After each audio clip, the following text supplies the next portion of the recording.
Astana is setting the pace. Yeah, it's quite a high pace there. On the front, and it's interesting, right? So you have your teammate up on the front, but they also are setting up a pretty hard chase right now, trying to launch their rider probably for another attack. And look like Paul Double is on the right side of the front part of the peloton, 34 seconds. Yeah. And so the gap is still it's actually slowly creeping up, and so it's a good job done by the two rider at the front, and Andreas Gutierrez from TSG and Astana rider. Yeah, Selig Rudiger. There you go, Velto socks there, right there. Yeah. Velto's Aero socks representing. Yeah, these guys are going so fast up the hill, and I think they need to be as aero as possible. That's right. Even going up. It's absolutely mind-boggling to see how fast these pros go up the climb. They right there in the front of the peloton, look like he's just leading out on the sprint. Yeah, that's strung out almost. Yep. EF is stationed as well. A few riders in front, obviously. Most of the riders are in front. You see Captain America is there as well. Sean Quinn. The gap, yep. The gap is shrinking down a little bit, but they're not. Yeah, they can see the breakaway guys in front. We're not that far, actually. We're about halfway up the climb right now. So not too far. Probably another kilometer and a half to the top. Yep. Yep. And looks like they've captured the breakaway, and looks like they're going to use that as a launch pad for Martin Harrell. Martin Harrell, yeah, just behind the first Astana rider. Yeah. Looks like Ide Skelling is in front there. Yeah. You can see when you see the riders are going hard, their teeth are grinning the teeth, and here we go. There you go. Martin Lopez. Yeah, launching the attack. And this is a steep part. This is a steep part, yes. This is the part where most of us are clicking for that extra gear. And here it goes. The riders have been separated already. Yep. And on the back, so the gap are opening. Oh yeah. And it's gonna be a long day for these guys. Absolutely. That's hopefully it looks like there's a mechanical there. Yeah, by like Han Xiang rider. And let's see if his team can't get it to him quickly, because if he loses the contact with the group, it's going to be a hard time to get back to the front of the group, and a long way to get to the finish line. Captain America. Oh, looks like it's more of a launch pad for Anton Charming. Yeah, there you go. And Anton with the Mario Aparicio and also Sean Quinn. Here's a replay of the mechanical. Oh yeah. Oh boy. Oh boy. He is not happy. What would have happened is that Mod maybe under load. They're trying to drop the chainring. Yeah. From the big to small chainring. And then you're putting a lot of pressure on the crank, so you just get the chain stuck into between the chainring and the crank and the frame. Yeah. That's right. That's just unfortunate. Things happen. Come on, but they have a very experienced DS, Li Fuyu. I saw him briefly at the hotel lobby lift yesterday. Okay. So he should able to get his rider back onto the racing as soon as he can get there, because the peloton is strung out. He can't reach the front of the back of the peloton so quickly. So back to the front of the action, and Sarissa is laboring on the climb. Yep. And here's Philippine rider and Thai rider. And a couple of fans on the side of the road. Yeah, but they came up by motorbike, so they had an easy way up. That's right. That's right. And it's here. Climbing. And Chamik is driving the pace on the front, like followed by Sean Quinn and Mario Aparicio. Looks like EF has a teammate. Yeah. Sean Quinn has a teammate. This is the reason they were chasing the own breakaway, and I think Astana was chasing. So I know bump into Mark Rishaw in the hotel lift yesterday. You got lucky. So I've got someone as well. I'm quite a big fan of Mark Renshaw. And then someone, a friend of mine, just sent me a photo. He took a picture with it. I'm like, I'm so jealous now. So I was asking Mark how was the day, and he said not good. It was good. He said it was good until today. So that was yesterday. So obviously they didn't win the stage with Ceresa, and also Martin Harold Lopez got dropped from the second position in GC down to 11. Yep. So I'm sure they are up for redemption on the aggression today. And Mario. Looks like 500 meters to go. Max Bull is there as well. I'm assuming he wants to get as much point as possible for the King of the Mountain classification. So this small group could just go to the get over the climb, and they could have a small gap. But it's interesting to see whether or not they're going to work together once they get over the climb. And we also see Ukyo rider, and it should be Thomas Persetti, which is number 2. It is. Yeah, Thomas Persetti's there. Paul Tecumseh rider. Looks like Paul double. Here's the Iceland rider getting dropped on the first climb on the Bukit Hantu. I mean, it's just a tough climb for everyone. Very early in the stage, most of them probably still trying to recover from the Bukit Ampang just now. Looks like Mario Aparicio trying to go, or maybe just hinting to go on. There you go. EF Education rider going out there trying to get maximum points for the King of the Mountain classification, or maybe just to establish a hard pace. Oh, there you go, Mario Aparicio trying to defend his King of the Mountain classification jersey. Trying to get maximum points up this category 2 climb up Bukit Hantu, and there you go. He gets huge gap. Huge gap. Huge gap now. Got some kick on him. I mean, just amazing. Beautiful to watch a rider climber like that can still have such a nice kick. Sprint to get to the finish line. So yeah, he is a rider with some speed and climbing ability. Yeah. We should see him more in the future. That's right. Future that's race. right. So next year, Bogo's team will be in the Valda. So there are 4 Pro Conti teams in the Spanish. Here's a replay of Mario's fantastic sprint to the line. Some serious surge off the wheel there. Yeah. So they're getting back. There are 4 Spanish Pro teams. So you have Equip Confama, Euskaltel Euskadi, and Bogos BH, and Kyle Royale. Kyle Royale. What they do is that they rotate every year. So the two pro team gets into the Valda, and then the next year will be the 2 other team who didn't participate in the previous year. So they have a nice rotational system, allowing, which is very nice, right? So you allow them, so especially for pro team like in Spain, participating in the Valda de Spain, they're not going to get a chance to do the Tour de France or the Giro. So, but to be able to participate in one of the Grand Tour, in their home Grand Tour, ensure the survival of the team. That's right. So they do it on a rotational basis, very diplomatic, but also ensure all 4 teams can get a chance to do the Grand Tour. So this year we saw a great performance for Equip Confama, and Euskaltel did it, but they didn't have too much result. But next year it's going to be Kyle Royale and Bogos BH. So I won't be surprised if Mario Aparicio have some good result there next year. We're going for interview. Andreas, 9 months ago, Kuala Lumpur Twin Towers welcomed you in Malaysia. How much do you like Malaysia since? Yeah, actually it's the second time here. I enjoy really much the first time, and I'm trying to enjoy again, and until now I'm enjoying it again. Is it exciting to start a stage in the center of a big city like KL? Yeah, it's quite symbolic, the Twin Towers, for the Malaysian, and I really like to start like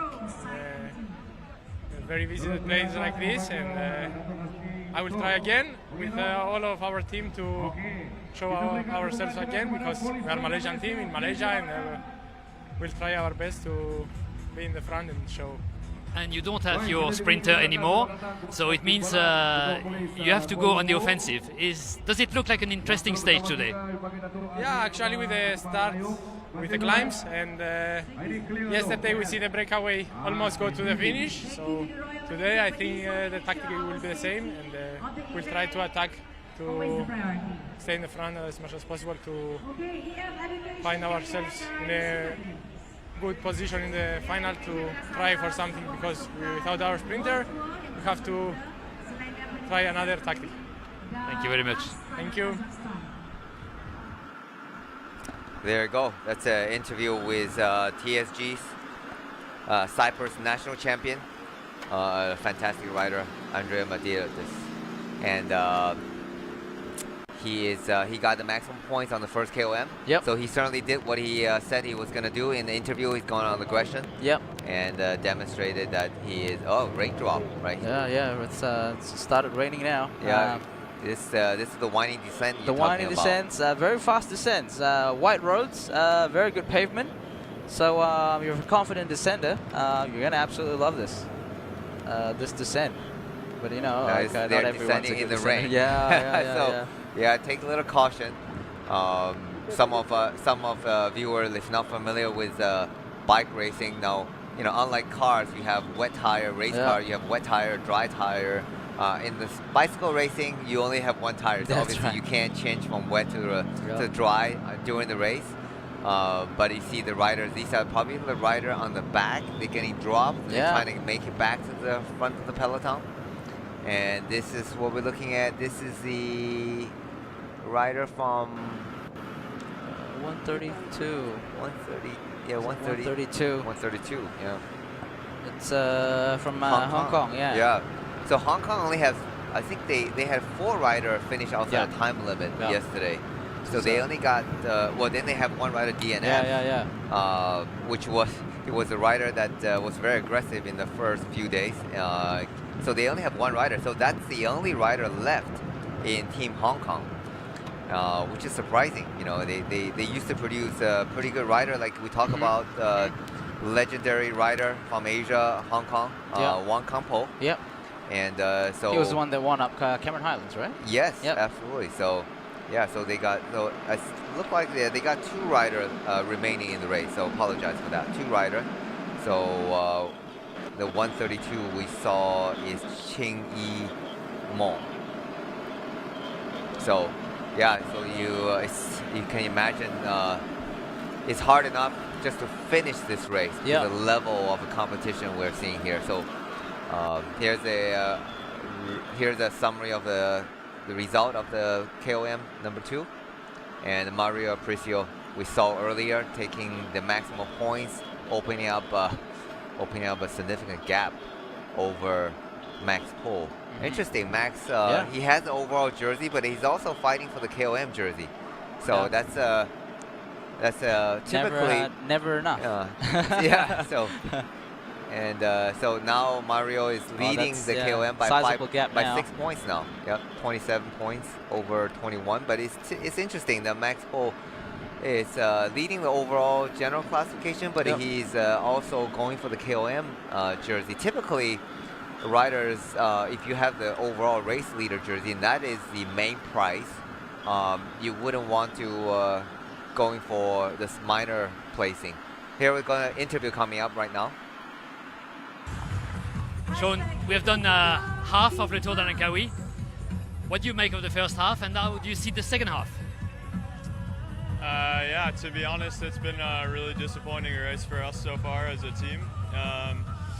We came here for the 3rd stage on the GC, but basically all of us had a really bad day 2 days ago, and so now we're gonna just try and get in the breakaways and get one to the finish line. We were pretty close. I think Dabad got caught 200, 300 meters to go yesterday. So we'll try every day, but the days just keep getting easier and flatter. So it's a bit difficult for us, but we're gonna make the best of the trip.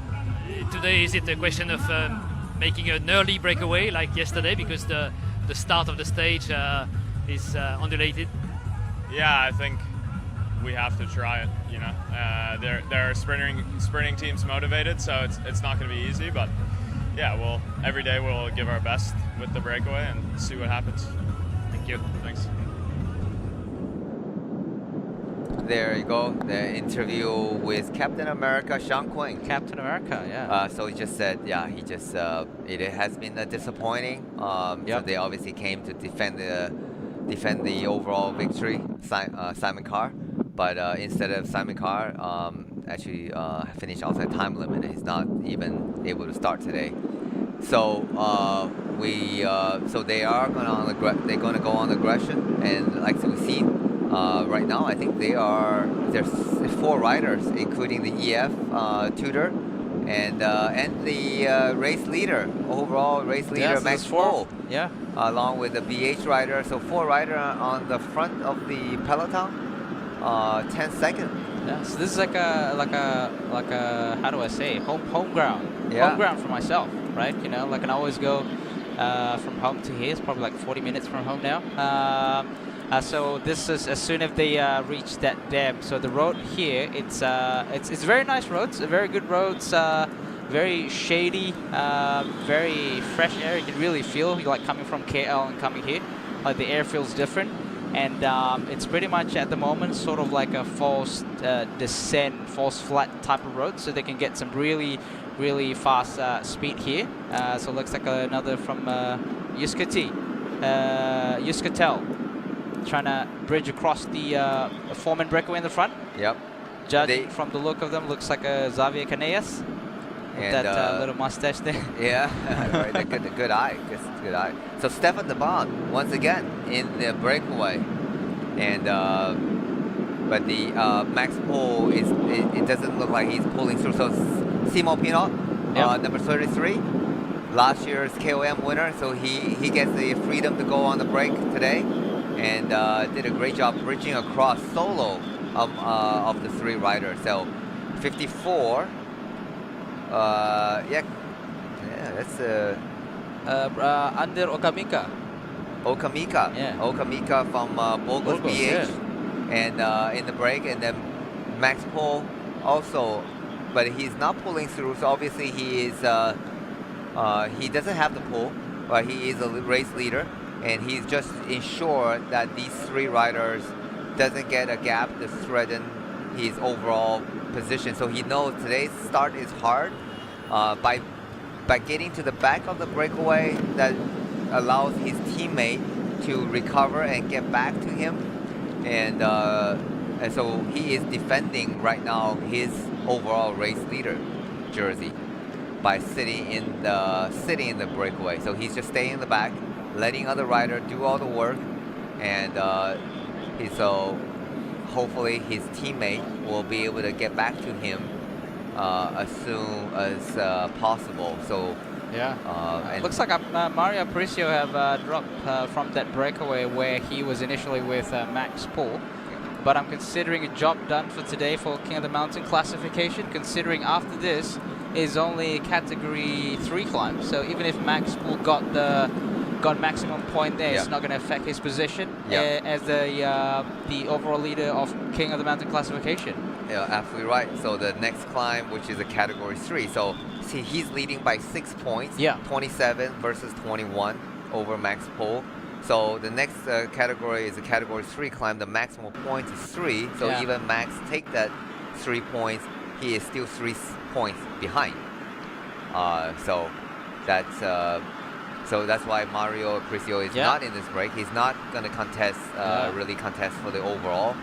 But we see the first group is, the so-called Peloton is probably no more than about 30, 35 riders. That's right. Yeah. It's been a hard start for the last 2 stages. Obviously, it's a back-to-back hard stages. We had the Cameron Highland stages where EF back then, although despite put on a very hard pace, didn't get away with anything. But obviously, it absolutely shatters everyone's legs.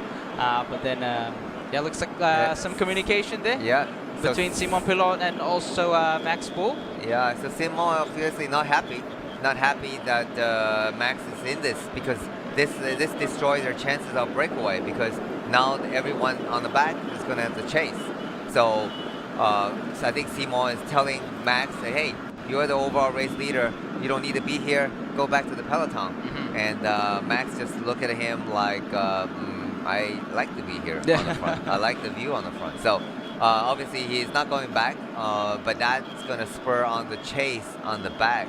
You can see Uskatel, Poti, all these riders are relatively high on the, have their rider high on the classification. They're going to start chasing.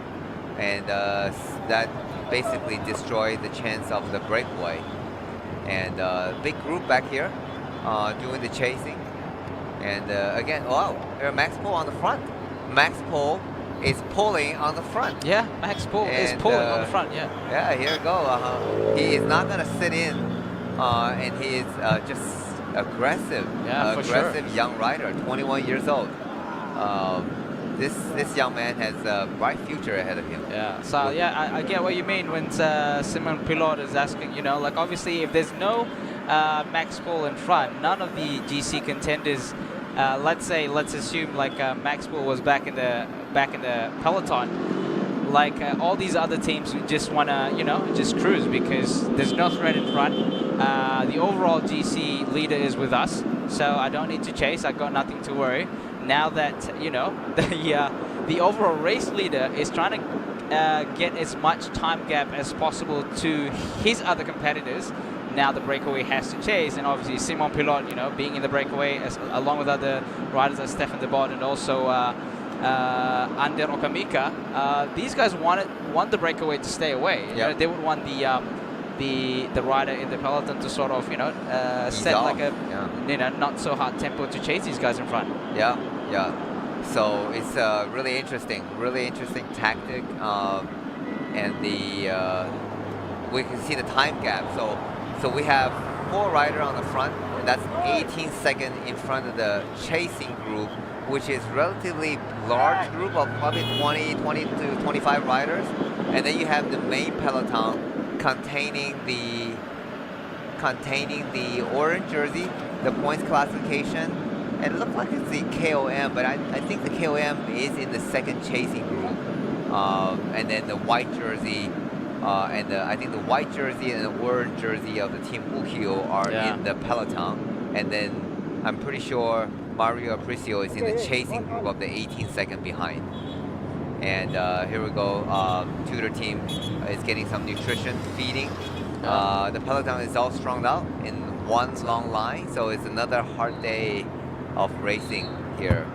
It's Michael Zijlat from Tudor Pro Cycling. He was, Arvid Leclerc gave him quite a bit of a credit for yesterday's win. Yeah, he was the only rider left to be able to do the lead out. So because Simon did a lot of pull, do a lot of chasing, so they didn't have much domestic left because they literally caught the breakaway 200, 300 meters before the finish line. So back again, I think this is what we're looking at, the chasing group, 18 seconds behind.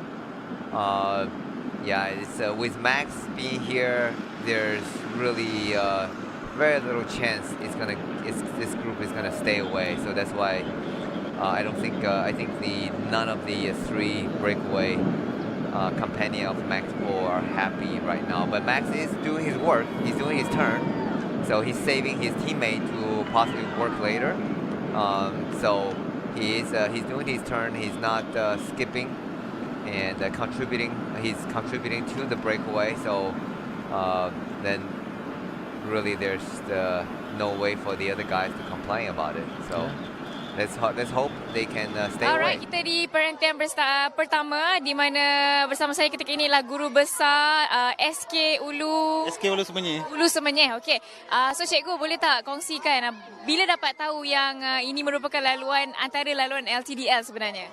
Dah seminggu lebih dah tahu dah. Okay. So bila dapat tahu tu, apa plan cikgu untuk bagi tahu budak-budak ni untuk bersama-sama dengan kami di seberang jalan ni? Kita dah bagi tahulah budak pra kita dah bagi balik awal dan murid-murid lain kita dah bagi tahulah. Masa akan berlalu lah. Kita dah buat persediaan lah. Okay. So bila dapat tahu tu, berapa lama ambil masa untuk buat persediaan tu? Dalam 1-2 hari je boleh. So excited tak the kids semua? Excited memang. So dari segi macam kelas semua, diorang boleh skip untuk sementara lah, sekejap je boleh? Ya? Kelas kan, ada kelas patutnya tapi diorang boleh skip lah. Boleh lah kita bagi dalam setengah jam untuk laluan ni lah. Budak ni baru keluar. Alright, thank you cikgu.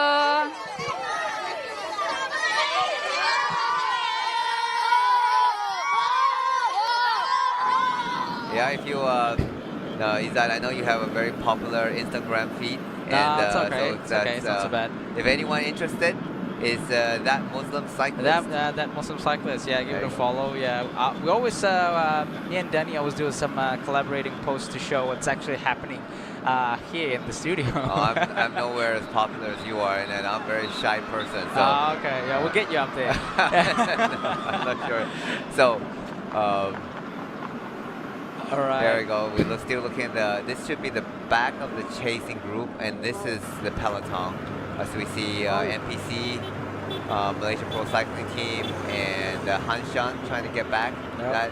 That was Fami Cairo. Yeah, he was in the breakaway in stage 3, along with the Thai rider Perapul and also Jude Francisco. Here you go, and in front of the Peloton, looks like the gap is getting bigger between the chasers and also the Peloton. Yeah, as we've talked about earlier, Danny, like it's a hard pace here in the Peloton. It's been one single file ever since they've descended Bukit Hantu. Yeah, oh, you see the white jersey. It is in the chasing group. Yeah, he's from Team Wukio. He got some good legs on. Yeah, Manabu Ishibashi. Yeah. So yeah, we're just trying to figure out the time, the time gap and where everybody's are. As soon as I have accurate information, we will relay that to our viewer. But that's definitely 112, the white jersey. He definitely have a fantastic ride. Manabu Ishibashi. Yeah, he haven't got, I was looking at his result earlier. Didn't have really good result earlier this year, but did some racing in Italy and found his leg in the Tour of Langkawi. So good for him. Good for him. Good to see a new name, new faces shine in this edition of Tour of Langkawi. So yeah, this race has been exciting. We really, you have Ceresa, Alvin Decline. Obviously, they are the stage winner. So they are repeating their victory from last year. That's right. But then we also see new faces, right? So we see Max Poole obviously taking the win in the Cameron Highland and taking the overall leader jersey. But also Ichibashi, who I don't think he had participated in Langkawi before, but obviously if he has, but probably not really noticed. But this year, everybody know who he is. Yeah, that's right. That's right. Good job on him. And this should be the chasing group with 20 seconds behind. We're seeing the Mario Aparicio. Yep. And also we see Yuma.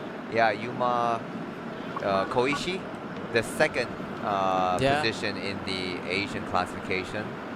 And I see Anatoly Uriak in the group here. So for those of the people that are listening who are not familiar with all these terms like breakaway, chasers, Peloton, like what does that name mean, and so where are they in the race? Yeah, so the breakaway, obviously, like what the word suggests, they are breaking away from the rest of the group. So the Which breakaway, is what you can see now on screen, I assume. Yep. Exactly. Led by Stefan de Bon. So breakaway is the first group ahead of everyone. They're in the head of the race. So they're trying to break away from the rest of the entire race, trying to win to get to the finish line. So that's the first group. It's called the breakaway. And then you have so-called the chaser group, which is right now you see on screen. And not on your screen, but on the Peloton 1, that should be the chaser group because they're chasing. They're 20 seconds behind, not very far. They're trying to chase down the breakaway, the first pack of the race. And then you have the main Peloton, which contain the majority of the rider. I think right now, probably looking at about 70 rider in the Peloton number 2, and that is the main group. And containing 70, probably about 70 rider. That's the majority of the rider. and that's the difference in breakaway, chasers, and peloton, main pelotons. But sometimes in a race where it's really hard and the main peloton could only have 20, 30 rider left, and then the rest are the lingering peloton. That's right. So Max Poole again on the front. He is driving. He is not. No, he's not soft pedaling. He's not sandbagging. He's working to create a gap, create a bigger time gap for the breakaway. Yeah. So I think maybe what he thought is, since he only has 5 seconds, the lead over Thomas Pesenti. Yeah. So he said since Pesenti is not in here, and 6 second lead over Pesenti, he said, well, I might as well drive the pace and try to open up instead of 6 second gap. I can take maybe increase that to 30-second gap, and that would put his position in much safer, because with 6 second gap, and if next day there are intermediate sprint bonuses second. So if it just happened Pesenti get away in a small group breakaway in the next 3 stages, he could have picked up. He just need to pick up 7 second bonus to take over the race jersey. Yeah, so there's a few more sprint points after they're approaching the first sprint points. So I'm assuming Max Poole might want to contest that one as well. Yeah. So yeah, as you can see now, they've just 1K, arrived. right on. Yeah, they just arrived at town of Semenye. So from here, which is probably like another half an hour. Yeah, well, just 1K to the into your home. Yeah, right? well, not to my home. 30 minutes to my home, 1K to the first sprint. Right. Okay. 1K, we're 500 meter to the first sprint. So I think you're absolutely right. So Max Poole should try to take some time bonuses here in order to increase his overall lead over Thomas Pesenti. You can see that's the PETRONAS gas station on the right there. Yep, it should be right there at the PETRONAS sign. So instead of sprinting for the stop sign, they're sprinting for the PETRONAS sign. Yeah. And he's leading us through. Yeah, there you go. He is not contested, and these professional riders, they know very well that he's here contributing, and in exchange, we'll give you the maximum points. He gets maximum points. Yeah. So there you go. It's another professional addict. Untold etiquettes of professional racing. Yeah. There's a closer look at Max Poole. Really physically, I think it's for some reason. Sorry, Danny. That looks like they're racing at the back there. Those team cars. Oh yeah. Like you mentioned the other day. Yeah. There's a race within a race. Yeah. All the DSs in the race. Just drive carefully. Been there, done that. We have seen accidents happen. So just be careful. Yeah. I was at the hotel yesterday where the riders are staying, which is I think it was Vivatel. Yeah, it was Vivatel. Yeah. We had to park at the basement, right, and then I had to go to these the bike storage. You know, I was like a kid in a candy store. Yeah, I was gonna say you must be drooling over all the bikes, right? So just quickly review this replay. Like we say, not much action here. Obviously, it's like a mutual understanding. You're the GC. We know you're here trying to extend the lead, and you're not sandbagging or not just sitting at the back, letting everyone else doing the pole. So we're going to give you the maximum points. Yep, there you go. Yeah, so as you can see. So they are. I think they're about 20 seconds. We saw they cross over, and then within 20 seconds, the chaser guys came across the sprint line. Here's a replay. Yeah, no contest. Just roll through. Max Poole take the maximum 3-second time bonus, so increase his overall lead over Pesenti by 3 seconds. So he has a 9-second overall lead right now. So Max Poole got maximum points and maintaining his pole position. Yeah, there, nicely done. I think his parents named him on purpose. I think so. And that's a neutral service car. Just briefly on the camera here. So yeah, I was talking about the bikes and stuff. Like actually, a lot of these professional teams, like World Tour teams, normally have their own mechanics. But coming to these especially smaller teams, they will end up having to hire local mechanics, which I think, you know, a lot of them are in these very world-class teams, you know. So a lot of these teams, obviously, like EF have their in-house Malaysian mechanics, Rajan, you know, and then we have like Malaysian mechanics in Team Coratech, you know, a good friend of mine, Haikal, Faisal, and also Hamdan in the neutral service, you know. Like Faisal, for example, used to be like a how do I say, dimension data mechanics back then for all the Asian racing, you know. A few other, for example, Iceland Japanese have a Malaysian mechanics as well. Who else? I think Ukyo have a friend, Rasdi. So you know, you're in this like a group of a WhatsApp group of mechanics, you know, talking about you know, because they had a hard time yesterday. They have to wash in the rain. Oh, right. They have to wash in the rain, last night, and then they didn't have good water supply as well. You know, you could stand in the rain and wash it. All of it. But these shout out, definitely shout out to all the staff and the mechanic. That's really make this race exciting. That's you know, obviously, if the rider finishes the race, 150k, 200k race, and then they have to wash their own bike, and you know, then you know, they will not be able to perform at their top level. That's right. So the mechanics, you know, just their daily job. I mean, it's really. I mean, if you ever get a chance to travel with the team during the race, and they, you know, they actually work longer hours than the riders, right? That's true. So they wake up earlier, and typically 1 to 2 hours earlier than the riders, and they gotta get the bike checked, get a tire pump, and throughout the race, they're sitting in the team car, ready. I mean, they're not there to sit there for a view of the race. They have to be ready to jump out if there's a puncture, there's a bike change. They need we saw earlier there was a rider, Han Xiang, with a bike, you know, with a bike issue. So they need to be jumping out, get the bike fixed, get the tire changed, and then sometimes you have, you know, some days you have rainy days where you have multiple punctures. I remember a case where the mechanic had to change the tire because they ran out of spare wheels.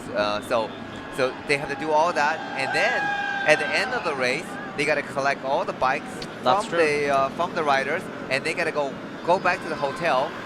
Before dinner, they gotta wash all the bikes. That's right. And you know, hopefully there's no crashes, massive crashes, or then they have to change parts and reset up the whole bike. And they have to do this day in, day out, and this is an 8-day race, so they got to do this for 8 days. And imagine the 21-day Tour de France. And they got to do that for 3 weeks. You know, there's no rest day, with the exception of one rest day. But you still got to wash the bike. That's right. That's normally they do. Like, for example, if you watch like Tour de France mechanics, like normally on those rest days they do all the big jobs. For example, like nowadays all bikes are integrated. Trying to change those headset bearings. That's like a 3 or 4 hours job, right? So kudos to all the mechanics out there, especially to the Malaysian mechanics that have actually contributed to a lot of these like pro teams, like Coratech. Like yesterday, like Coratech had 3 riders out. So I was trying to head back to my car and head back home. It's like, oh, now he needs to pack 3 bikes because the riders are going back at an 8:45 a.m. flight this morning. So he's like, so they all have to pack the bikes for the riders. And then like yesterday as well, when I arrived at the hotel about 9 p.m. Ame was a mechanic for Iceland. Iceland, right? He used to be a TSG. He used to be a TSG mechanic, so he was at Iceland at 9:30 p.m. He just finished washing all the bikes. I saw him in the lift, and he's going out to dinner. At 9:30. You know, he probably started the day at 6 o'clock. He looked smashed. But kudos to him. So it's I remember, did some races together with him in the back seat. It was. There you go. There we go. Here we're talking about mechanic. That's Faisal. Talk about mechanic. Talk about mechanic. There you go. Neutral service, swap on the back wheel. Oh no, that's he's used to all of this, you know. Second nature. It's still a stress, right? Because you want to get the rider back to the Peloton as quick as possible, and especially now with the disc wheels, the disc brake. It's a lot harder than before, and you don't have a quick release. And this is the one thing, you know. Is I was wondering, like, why somebody hasn't invented a quick release through-hole axle? Back then I think Mavic briefly did it because where Mavic had like the axle where you technically don't have to pull it all the way out, But then the tricky bit is it ends up taking a lot longer than trying to get the whole through axle out, because, you know, they sort of create a segment on the through axle so that you can really just pull it out a little bit and then get the wheel out.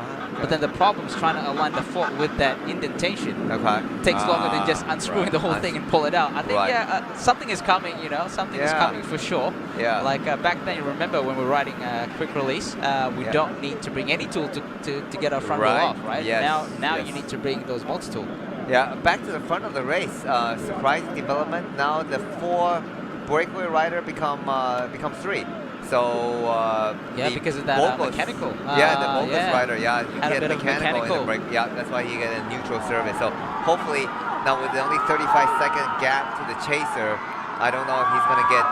In the old days, you can do a 10-second wheel change, but now you're probably close to 20 seconds to change the wheels. That's like a neutral service as well. It's not your own team car, so it's a bit of a hit and miss. But hopefully the neutral service, I assume, you know, did a good job in preparing the right equipment. Exactly. And I know that also there's the issue with the lining up because different bike. Although I know I do have shout out Shimano, the new Shimano Durace and Shimano Tegra. They did make the gap bigger. So that's for the exact reason for the professional team. When they change wheels to wheels, they have a slightly different offset, right? That's right. This allows a wider gap, allows the wheels to change without rubbing after that's the the main change. thing. Back then, when with the 11-speed disc brake stuff, like even you swap it with the same wheels, you still have that a little bit of a disrupt. I had a chat briefly with TSG mechanic Nai. He said he had that issue during the 11-speed stuff. Same wheels. They put it back the same wheels after a puncture, and then all of a sudden there's a disc brake rub. It can be annoying, but the new 12-speed stuff has been pretty good. Good. All right, so the 3 rider, just the remaining rider. So hopefully BH rider, Focus rider get back. But they actually increased their leads now to 35 seconds over the chasing group and 2 minutes 30 seconds over the main peloton. So it's a 3 rider working, 3 strong rider. Working well together. Simo Pillow. And Stefan De Bon and Max Bull. It's looking at Max on the bike. He certainly has a very good riding position. I mean, he's very tall. You can see a very tall rider with long limbs, and so he's sitting on and just turning over the pedal nicely without looking like effortlessly, but I'm sure he's generating 300 watts power right there. That probably, like he's just cruising at the back, 300 watts. This is the main peloton. And that's Alvin Decline, yesterday's stage winner. Yeah, he made it. Yeah, he made it to the peloton. For his stature and for the size of his body, you would have thought, sorry, there's a crash. Oh, no. DSM rider. Looks like there's a crash. DSM rider. Number 14, that's Enzo. Enzo Lense. Oh, wow. Yeah, it's terrible. Wow. Let's hope he can. Let's hope he's okay and get back. I wonder what happened. Looks like pretty serious crash because he tore the back of his jersey. Yes, he did. Looked like it could be a touch of wheels. Yeah, that's normally the case. Yeah, touch of wheels and. That's pretty bad. But it looks like he's okay. He's moving around okay, and they're just mechanics busy at work right now, trying to get him a spare bike or a change of wheel, and he should be able to continue riding. Yeah, that's the thing about bike racing, right? You're all wounded, but you got to keep going. Yep, with the jersey torn, and but it's part of the job. You don't stop there just because you fell. And that's a professional rider. First thing they do is trying to get up, and they first thing, instead of checking their body, they actually checking the bike to see if it's okay. That's true. And then they try to get back on the bike as soon as possible, and then once they start riding, then they will be able to figure out what exactly if their body is hurt, if they cannot continue, or they can just keep going to the end. And so this is part of the job description. Yeah, that's true. You can see, like we were talking about how Maxwell's riding position. You can see his saddle's pushed all the way forward, right? Yeah. Almost like a time trial position. Like obviously, one of the main things, like a lot of these. I mean, I wouldn't recommend everyone to copy that. You know, it's bike fitting is very personalized. But considering a lot of these pro riders, they don't have much of upper body mass, right? So when you push the saddles all the way forward, what ends up happening is that as though I guess the analogy is though you're sitting on a stool, put your foot down. It's sort of like at one position, and then creep your how do I say your bum a little bit forward, and then as you creep forward towards the edge of the seat, you ends up want to topple over. Right, so that's a little bit of analogy as well. So if you're like if you push your saddle far forward and then you don't have good core strength and you have a lot of upper body mass, you end up having a lot of pressure in your hands, and that can cause a lot of like numb hands and stuff. But also the good side of it, it really helps to open up those hip angles. And we're talking about hip angles. You know, there are a few things that you can do to really increase that hip angle. So you increase that hip angle, you can really get in that Power transfer. Power transfer. It's good, and then also trying to open up when you're in that like aero position. You know, your hip is not going up as high. You can see how Max Paul's riding here. And also another way to do it is just shorten the crank length. Yeah. So you see, like Pogacar is riding 165. You know, Tom Pidcock on his time trial bike is running 160 millimeters crank. Oh, wow. Yeah. So just the whole idea is to open up those hip angles, and especially if you're doing something like an aerobic effort. You know, even all the way up to VO2 max level of effort, you don't need that massive crank length. Get back to the front of the race.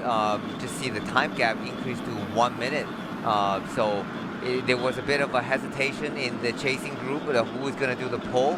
So now with the Bogus rider dropping off from the from the breakaway, and now you can see Mario Aparicio decide that since they are not longer presented in the breakaway first group of the race, so they decide to go on and start doing the chasing. Yeah. So the three riders open up a significant gap fairly quickly. So this is really interesting when you have the race leader. Typically, the race leader are sitting with his teammate, but obviously we're not sure how many DSM rider is in this group. So that's likely a case where maybe there's no DSM rider in this chasing group. So that's why Max will decide to go on attack. Yeah. And might as well since he has no rider to chase for him, so he might as well go on attack himself and try to open up gap. And certainly they have 1 minute and 05 is the chasing group time. Again, there's no cohesion. Nobody willing to put up the work on the chase. So these three riders should be able to open up more gap.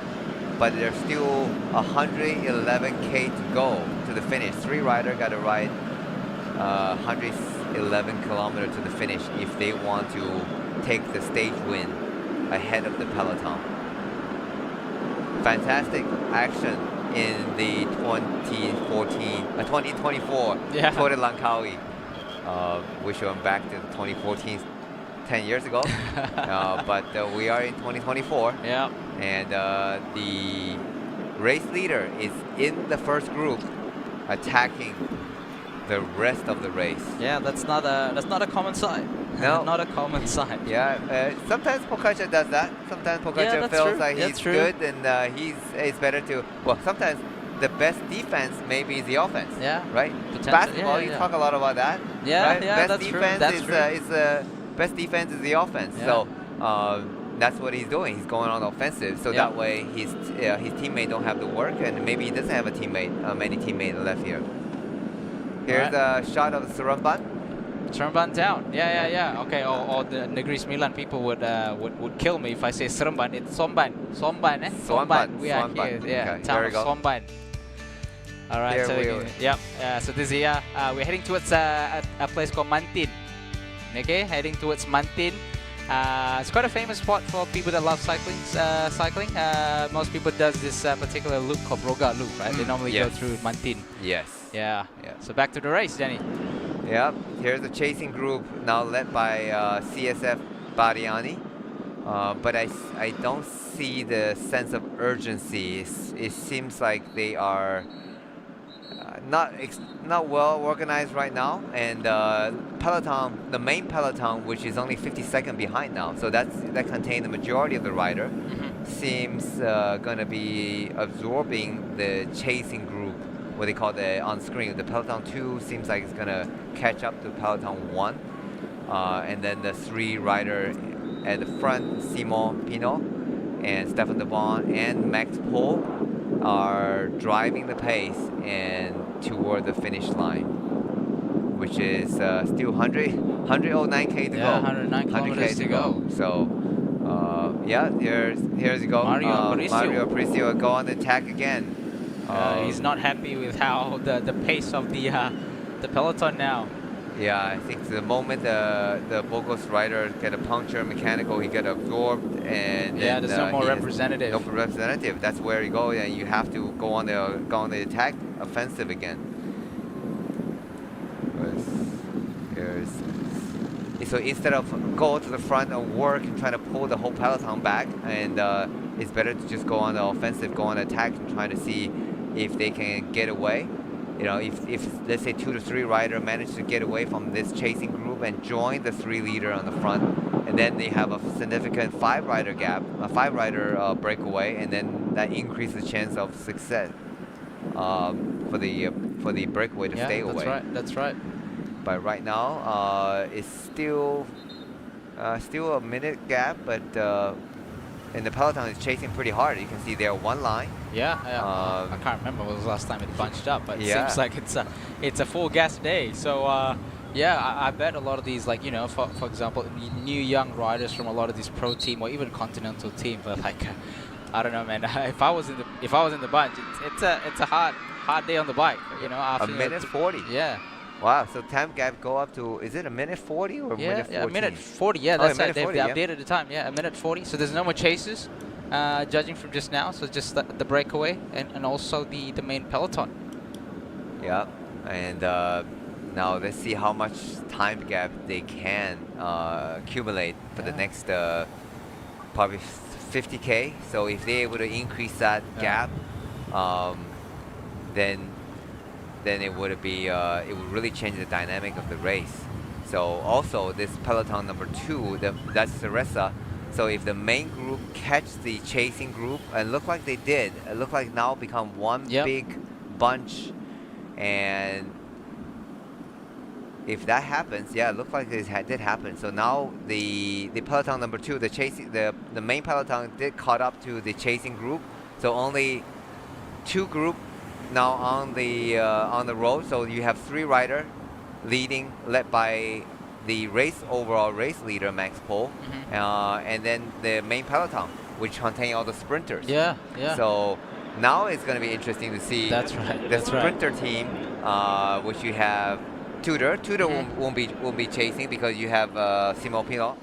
Okey, kita di hentian yang kedua, which is di kilometer ke-63, dan saya bersama dengan siapa nama bang? Nama saya Rizal. Okey, hari ni kerja tak? Hari ni kerja. Tapi ni boleh keluar lah? Boleh lah, sekejap boleh.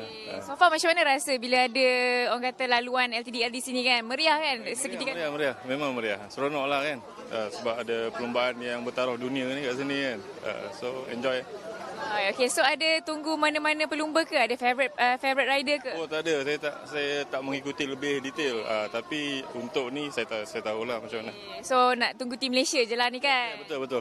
Alright, thank you so much abang. Have fun. Who is going to commit to the chasing? Yeah.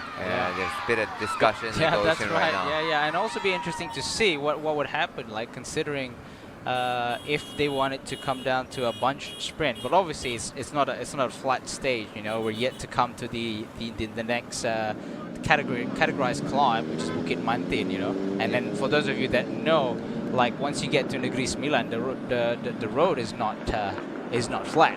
Yeah, the road is a bit of a roller, right? So it'd be interesting to see because with that two-door pro cycling as well, there you go, just a big chunk of ice straight to the back of his jersey. Sorry, I got distracted by that. Yeah. But yeah, so I was thinking, obviously, two-door has a representative here, in the breakaway. But then obviously they have a very strong finisher, which is Ava Decline. I'm not sure if that would be the plan for Tudor to actually, as a motivation. What do you think, Danny, as a motivation for them to chase a breakaway? Well, I think Tudor definitely, they're not going to chase right now. Okay. So they have Simo Pilo, who did a massive amount of work yesterday to help Alvin Decline catch the breakaway and take the stage win. So now the task is on the other teams, on Astana, Ukio, and Podi Kometa, who have the sprinters to contest for the sprint. So Alvin Decline is in the best possible position. He's going to just rest up and let the other team.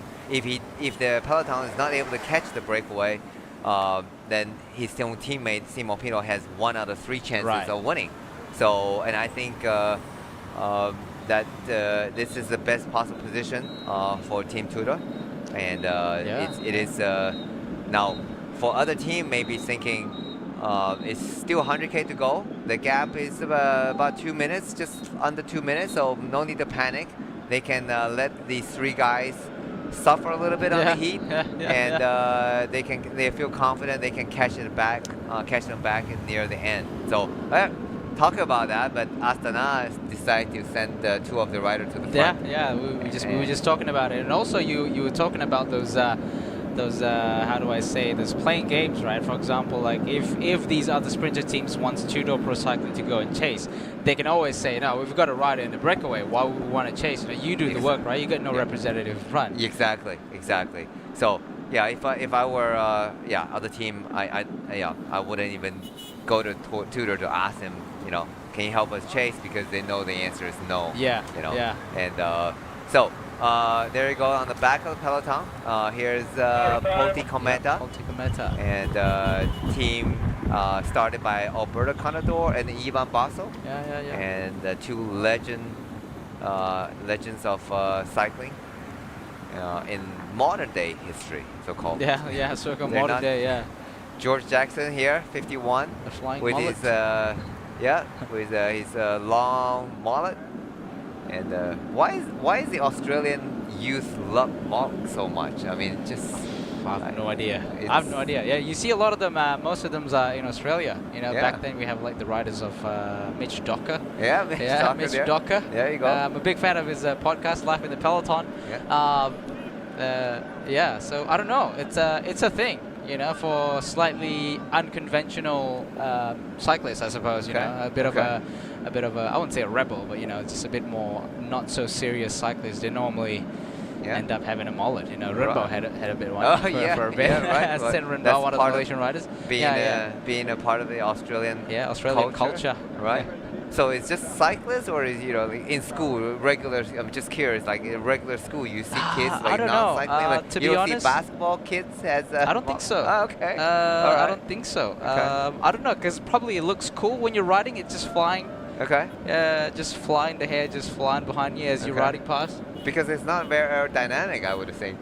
It is more sure aerodynamic, but disturbing the draft behind. It's dirty air, I don't know. Interesting.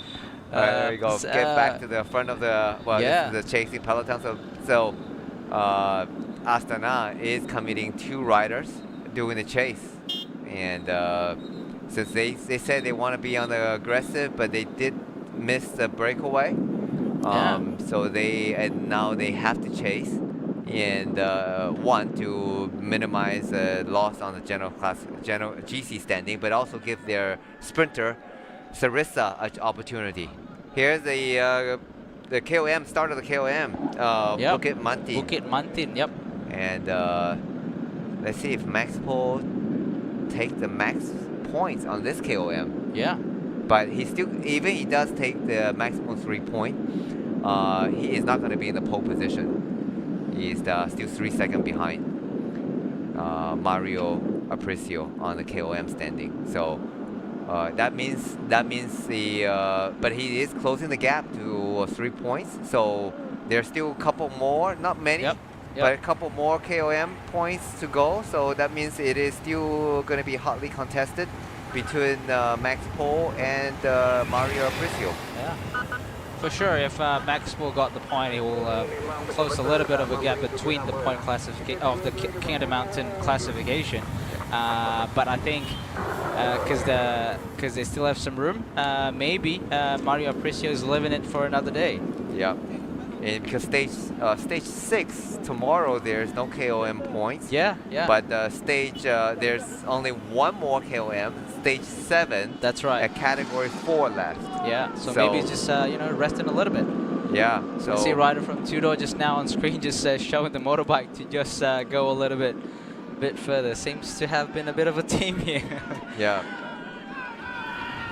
Yeah. See some excited fans at the side of Bukit Mantin. Yep.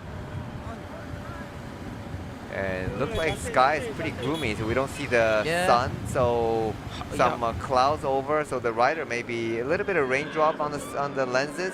So maybe there's a little bit of passing shower, but doesn't seem to be very heavy or by any means. So maybe the riders actually appreciated the relief from the rain. Yeah.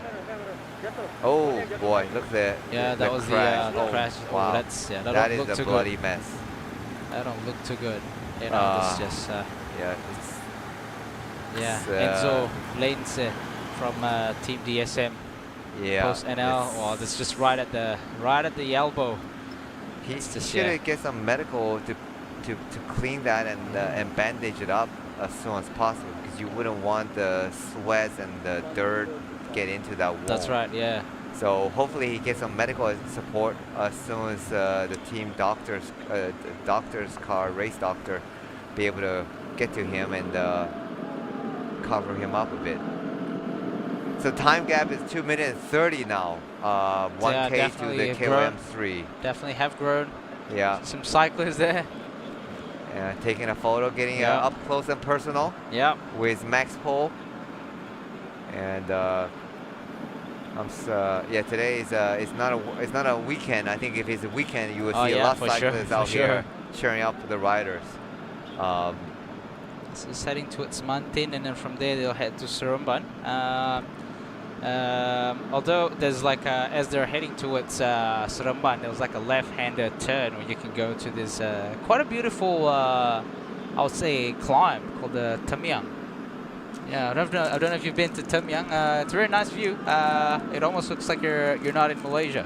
Really? yeah. Not been there. Yeah, Tamyang. It's like a Tamyang highway. So a lot of cyclists actually go there on the weekend. So it's not quite a climb, but it's a little bit like a rollers. But it's between the peak and the valley. It's quite high. Okay. Yeah. So some people would, call it as a climb. Okay. Yeah. So there you go. So I need to add. Add that into your your riding list. Riding list. Yeah. Yeah. There you go. So I mean, I've been riding in Malaysia for 20 years, but believe it or not, I haven't covered up all the locations yet. So I'm trying to do a little bit of exploring. So I will add that to one of my destinations. Yeah. So Tamyang, T-E-M-I-A-N-G, Tamyang. Tamyang. Okay. Yeah. Or Simon Pirog getting a bit of a feed from the team car, and they have a 2 minute 30 second above the ahead of the Peloton. Now they should be approaching the top of the Bukit Mantin, the KOM points right now. So in fact, they should be just getting over. Yeah, very, very, very soon. Let's see who's gonna whether Max Pole is gonna try to take the KOM points, or they're just gonna roll through. You guys just Stefan de Bod in front, and then Simon. Yeah, Simon Pilot rolling through. Yeah, probably just rolling through it. Yeah. Oh, there's they're not contesting it. Yep. Just rolling turns, pretty much. Yeah. Yeah, because I did a calculation with a 3-point advantage. With a 4-point advantage, that should not affect the KOM jersey anymore, because the stage 7 category 4 only has 2 points. So yeah, true. Yeah, you're right. So the maximum points the Max Pole could collect in the remaining KOM was only so he was trailing by 6. So the maximum he could get it was 5. So the KOM jersey should be on the shoulder, safely on the shoulder of Mario Aparicio. Yeah. There's a replay of the comp. There's no contest, no fighting. And just rolling jets. Simon take the maximal points there, so that's 3 points. And followed by Stefan Bon. Yep. But see, there's, you not only have to be a good bike rider, you need to be good in the math. You Oh, need to yeah, be, while you're racing, you need to add up all the points. Exactly. There you right. go. How do I say? Like it's not. It's amazing thing, right? Like you have to. You're riding almost like your heart rate's probably that 150, 160 beats per minute, right? Trying to do a simple test of 1 + 1 is a big mental load, right? Really? So yeah, I don't know. 1 + 1? Like for some people, right? Like especially in the front driving the pace, right? You gotta think, right? Yeah. You gotta think. You gotta be able to think rationally, right? Do I ease off now, or do I carry on driving the pace? You got to be able to do it as a professional cyclist. And for most, like a lot of us weekend warriors, I should say, myself including, you just all you're calculating is whether I could just keep up with the group. Whereas these guys, they have to drive the pace, and at the same time at 170, 180 beats per minute, you got to think about all these other things that's happening around you. Even just having to do basic math, just trying to figure out if you're within the time gap, or you're closing in enough gap so that your leader is in maintaining the jersey and that sort of stuff. Yep. Oh yeah, I'm always impressed with points racing on track. Right? Oh yes. You're doing 200 laps, yeah, right? That's right. 200 plus laps, and you had to. I mean, there are 20, 30 riders on the track. Yep. And they're fighting for the intermediate points. And when you get lapped, you have additional point. When you get dropped when you get overlapped, you minus points. So you have to calculate all that while you're racing full gas, and trying to win the points classification. Yeah. And in order to win the points. Yeah. Point racing. If you ever get a chance to watch the point racing in track event, and that is one of my favorite. And then just to complicate the matter, Madison. Oh, now, if Madison. you think points racing is confusing, you That's look like at chaos. Madison. Yeah. If you don't know the race, people be like, "Why are those guys hanging around up the track?" Bank, right? So and you have two riders switching with each other, and that's there's a accumulation of points, and you have rider soft pedaling, and then you have rider going at full speed. Yeah. And that is what is a word? I think the best word would be controlled chaos. Yeah. Organized chaos. Yeah. Organized chaos, yeah. right? So, and then you have to add the points, and your teammate got the points, and who else get the points, and then so those bike riders, there you go. There goes. Schools are important, right? So even you're trying to become a professional bike rider, but you still need to get the basic math right, while your heart rate is beating at 180 beats per minute.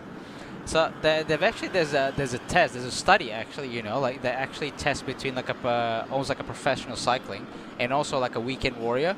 So they do like an all-out test, like I think it was 10-20 minutes test. Okay. And then after that test, they had to do this thing called Stroop test. So Stroop test is basically the writing is different color to what the writing is. For example, right, the word green, but actually the color of that word green is yellow, for example, right? But you have to pronounce not the word, but the color of the word. Oh, okay. So they consistently see that a lot of these professional cyclists perform better in this test, despite they have done an all-out test compared to weekend warriors. Wow. Yeah. There you go. There you go. So you want to be mentally tougher under high heart rate? Yeah. So just train. Yeah. Be fit. Yeah.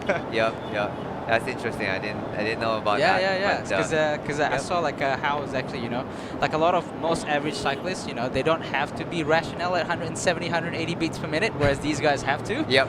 Yeah. So they just so by being fit and also allows them to be able to do that. Mentally alert. Yeah. Absolutely. So it is. With exercise, just you don't have to be a professional cyclist, but with consistent exercise, it not only help you get fit physically, but also mentally. That's stay right. sharp, 100%, right? Yeah. I was I was just talking to I had yesterday's race was a fairly late start, so I get a chance to go out for a bike ride before coming over. Yeah. And so I said to my mate while riding, I said, it's just nice to be out and do a spin because to do a short ride because I felt fresh, you know, mentally, not physically, only physically, but mentally fresh. Yeah. So I felt good coming out to get a chance to do a bike ride. Although this morning I only did a half an hour before I had a puncture at a U-turn. But still, it was good to just get out and do some fresh air. So again, for those cyclists, amateur cyclists out there, getting into a regular routine on your daily exercise not only help you physically but mentally as well. So getting to the habit of going out for a morning run. It doesn't have to be a cycling. It can be a morning run, a swim, a regular exercise. Really does help you perform well. I mean, in the office later. So it is really critical part of staying healthy mentally and physically. So getting back to the race. Yeah, 3 minutes. Gap now. 3 minute gaps now. Yeah, they're really pushing the pace. And then also, we can see it's raining heavily now, so people are actually giving some weather updates in the live chat. Like in Seremban, it's raining heavily. Oh, there you go. It's raining heavily. In Rembau as well, it's raining heavily. As you can see now on screen, right? It's gonna get. I don't know. Some people actually enjoy riding in the rain, considering it's been hot for the past couple of stages. Yeah, this is Veloton's weather. Veloton's weather. There you go. Rain comes. Yeah, there we go. Time to go out for a bike ride. Yep. And it's so I think, and this heat actually is a relief, and also when in this heat when it's raining, so the rider actually you can actually push it even harder because the rain does help you cool yourself down. Yeah, that's true. So actually, and so you're able to put more energy, and then you don't need to drink as much. And that's true. Yeah. So there you go. I think it's actually a welcome rain instead of how do you say? Grimacing rain. Yeah. Probably like more like a passing rain, I suppose. Yeah. Passing cloud, or maybe, I don't know. Yeah. Normally, I think riders appreciate probably like a 15 minutes, 20 minutes of just like, shower. Yeah, shower. This is like sort of riding through that fire truck. Except a big fire truck with a bit of range passing shower. Yeah. Someone actually asked. I've got a few questions as well in the live comment. Someone actually asked, like a lot of people were out of time limit yesterday. What actually made yesterday's stage hard? Well, good question. So yesterday was a fairly short stage. Yeah. It was only about 120K, and so they averaged 45K an hour, right? And that's considered. Yesterday, I think they was only getting 10% time cut, right? That's right. Yeah, 10% time cut because it's considered like a flat stage, I think. Considered a flat stage. So what happened is what made yesterday hard wasn't so much of the climb, as mentioned. Unless the guys on the breakaway, they did that climb in 33 minutes, if I remember correctly. And then the Peloton did it in about 38 minutes. Yep. And it would just comparing to a amateur cyclist, and myself would be I did that I think of 42 minutes. Okay. So they were just doing about 4 minutes faster on a climb like that. But however, the hard part was the chasing part because the moment they get to the bottom of the descent, it was full gas, 5 minutes gap, and they had about I think about 70K to go, and the pace just got faster and faster and faster as they getting closer to the finish. So there again, it's not always the climb. A lot of people think, oh, the climbing is hard. But the climbing wasn't so hard, but it was the flat part. Right. Because the time gap was, I think, was 2 minutes even to the last 20K, and then 1 minute into the last 10K. So that was on the very much the borderline. Yeah. So in order for the Peloton to chase down the breakaway, they had to go extra 5 kilometers faster. So that's what made it hard. Oh Jesus! That's proper rain. That's really heavy downpour. You get some of these rains here in Malaysia where the roads are almost flooded. Halfway up your rims. So and also because when they're entering that town of Seremban. Okay. Seremban. Somban. Yeah, because a little bit of a deep, right, just now as they were descending. So sort of like an area for water retention just down there, and then it could also, that Stefan de Boer got lucky there. He nearly lost a little bit of a grip on the road. Yeah. Boy, that was a good, not panicking. Yep. That's probably why you need to have a clear thinking, not to panic. That's why a lot of things, a lot of time I see like amateur rider, they gets a little bit nervous and then they panic when something like that happen, either a touch of wheels or like going through a flooded, a deep water. They panic and then they squeeze on the brake. Yeah. And it's that actually causes the crash. Yeah, that's true. Right. So if you just ride through, carry your speed through, not panic, and not to slam on the. There you go. Slam. Here we go again. But surf through. Just ride through. The momentum actually help you carry through. Here we go, and we're seeing the back. That's got to be painful, you know. Yeah, people did mention in the live section. When the rain comes, it's gonna be painful for the wound. We'll see if he could actually finish it. But obviously, as a rider, you would want to finish a race. You know, it's never a good feeling to not finish a stage. See how it goes for this DSM rider. Yeah.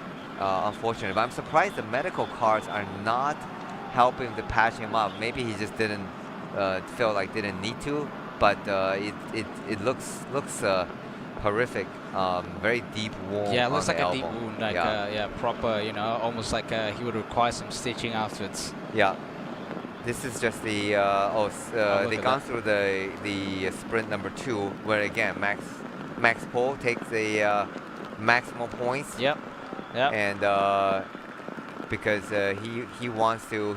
he's not contesting on the overall sprint jersey, but he's trying to increase his time gap over the next Thomas Pesenti.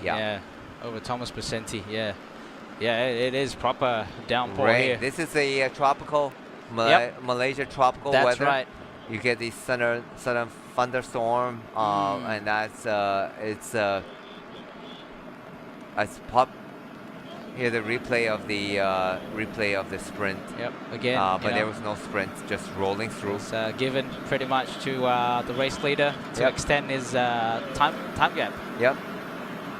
So I think now both Stefan de Boer and Simon Pinot is happy that Max is contributing his maximum effort. Yeah. Although initially Simon Pinot was not happy for a little while. Max Pohl to be there.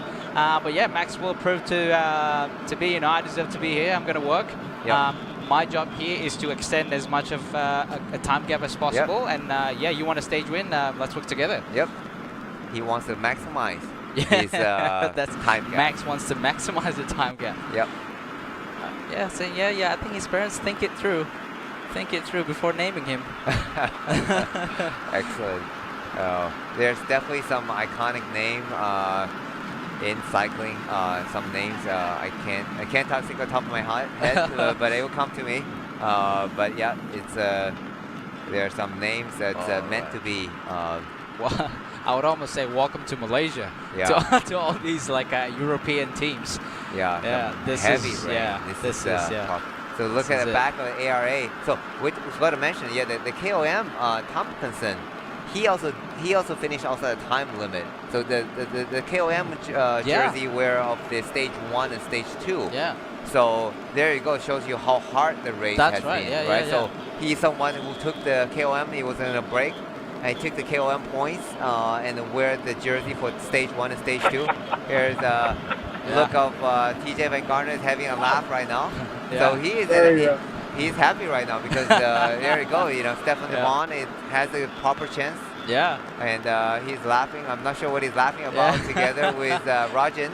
Rajan. He probably said the same thing as we did. Welcome to Malaysia to TJ Van Gardner. I don't know. No, okay. There's here we go. He got sprayed on. There you go. Welcome to Malaysia. So sometimes you go through such a deep water because it's just such a massive. It's not about draining system, but just a massive amount of rain. One time coming down in one time, a short period of time. you know, even you have the best draining system in the world, that the water isn't gonna disperse fast enough.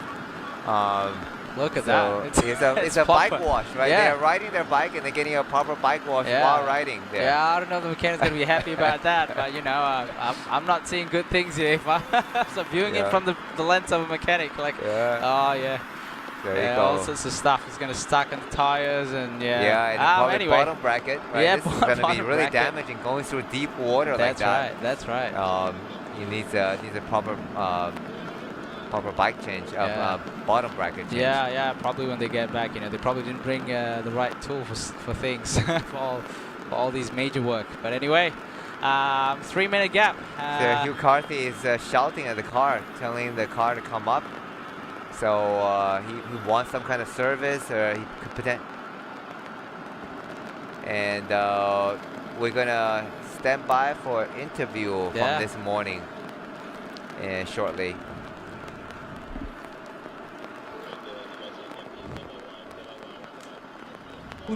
Christian, very nice breakaway yesterday. It was close to be a winning breakaway.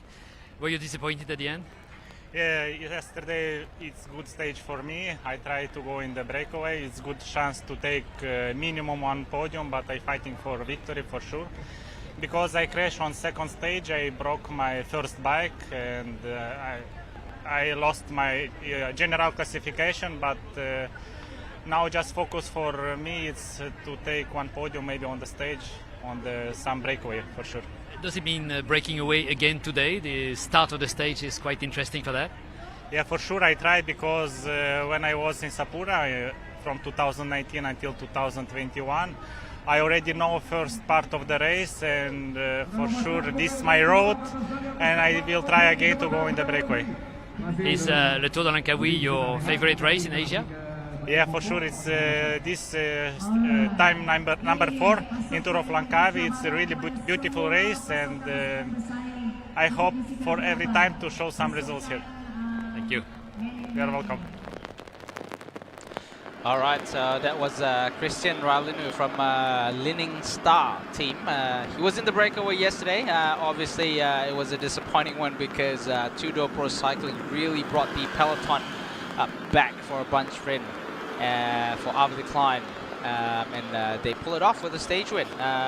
What a disappointing day for the breakaway yesterday. All right, so here we have the view of the race leader. Simon Pilot is doing the pull. Just behind him is Stefan de Bot, and also the race leader Max Poole here. All right, so as you can see, for those of you that have recently joined us in this live, so we are in stage 5 today from Kuala Lumpur to Malaka, 84.4 kilometers to go. There's a breakaway established of 3 riders, as I've mentioned earlier, 2 minutes and 30 seconds gap. As of now, the riders are heading towards a town called Rembau, or how the local would pronounce it, Rembau. It is heavy downpour here, but some of the people that are commenting in the live sections apparently it's going to dry off in the next 10-15 kilometers. So hopefully that's the case, you know, just a little bit of a shower to keep everything cooled down. And as we can see here in the leader in the breakaway, looks like everything have stopped, just some wet roads. So yeah, that's the tropical thunderstorm. That's right. You know, one minute you're facing monsoon downpour, and the next minute you couldn't see sunshine. That's exactly right. And that's tropical weather for you. So it's part of the experience, the tropical climate Malaysia experience. Yeah, so the guys in the main peloton are still experiencing heavy rain. The breakaways in this particular area here now, they've rain have cleared off. So and they're probably only about a 1.5 kilometer ahead. The peloton. So so when you one thing with when you see the rain in Malaysia, don't get despaired, because it will be over in like 30 minutes. Typically 30 minutes is and then the rain sort of finish.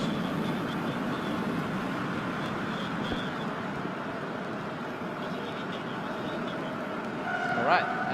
looks like the commissaire is yeah. So you can see like at the moment the commissaire is pointing that red round sign. So basically they're telling the riders they're about to neutralize the race, meaning that.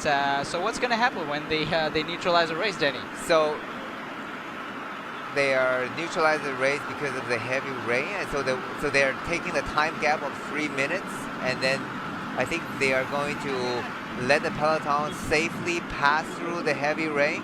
Then they're going to restart the race with letting them going ahead. Once the peloton clear off the heavy flooding rain section, they are going to restart the race, letting the 3 breakaway rider and let them go by 3 minutes. Yeah, so they're going to keep a 3-minute gap and restart the race with a 3-minute gap after the peloton passing through this rain section. Yeah, so normally when there's like some kind of obstruction or climate issues like what we're having here, like super heavy rains, just want to make sure the rider's safety is in check. So what they're going to do is stop everyone at the same spot, and they've capped it at 3 minutes gap between the breakaway and the peloton. So what they will do is that they will release the breakaway first, and then after 3 minutes the peloton can start riding again. Yeah. So this is quite common. For example, like in Europe, sometimes they have to go through some railways, across some railways, so they just have to stop the race and then neutralize the race, as you say. And find the gap between the breakaway and also the main peloton, and then restart the race mid race. Mid race. Yeah. So I had the experience in Tour of Helia, the Tour of Greece. That we were getting over the big mountain pass, and then there was really dense fog. I mean, there were literally hail and fog on top of the mountain, and you couldn't see 50 meters ahead of you, so it becomes so dangerous on the descent. So they neutralized the race and get everybody to clear the fog at the bottom of the descent. And then they waited for everybody to clear, and then they restart the race again. So that was it's for the safety precaution. So there some riders from Tudor are probably not happy, but actually I think if they know they're gonna just restart 3 minutes. So I think some of the riders saying that the rain is already over. They want to race on. Why did they stop the race? Probably they're also concerned that they're gonna catch the breakaway, but it's actually no. The 3 rider is gonna allow to go ahead. As you see, some of the rider gets a chance to recover a little bit and get a little bit of refreshment and relieve themselves. And right in front of Petronas and the Shell station. 83K to go. And as the peloton right now, you can see they are... The mechanics could actually go down there. So you see Rajan doing some stuff on Stefan de Bot chains. It's really because rain is a really how do I say, it's a form of contaminant to the chain. So it's quite a heavy, almost how do I say, I wouldn't say corrosive. Corrosive is a hard word, but you know how like water can actually, like carve an aluminium, right? Right. So the same sort of stuff, and then water carries a lot of stuff into the chain. So what we can see here, a lot of the mechanics now is just trying to clean off as much dirt and sand and grit from the chain, so that it doesn't migrate to inside the rollers where a lot of these frictions are happening, and potentially they're bringing in some chain lube as well. Chain lube can work really well, although I'm a big fan of wax lubrication. It works really well on rainy days like this, but if you have an oil base at this sort of situation, you would just drip the oil, because the excess oil is going to bring out a lot of the water and also the sand and stuff, and then you just got to wipe it off. Yeah, so that's a trick for you. There's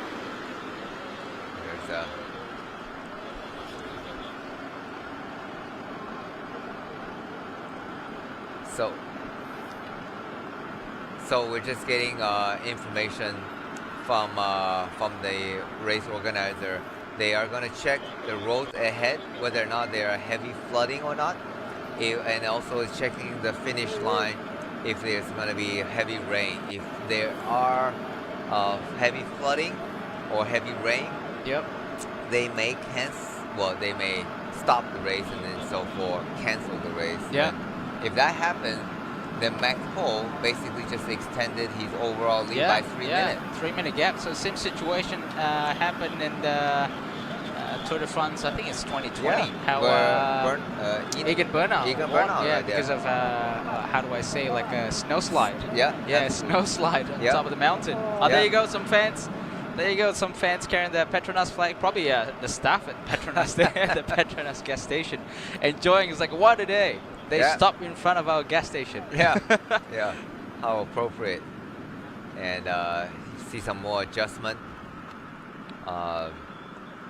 This race has never stopped to excite us with twists and turns. That's right. Yeah. That's right. Some negotiation going on. Some rider maybe wanting to carry on. Obviously, the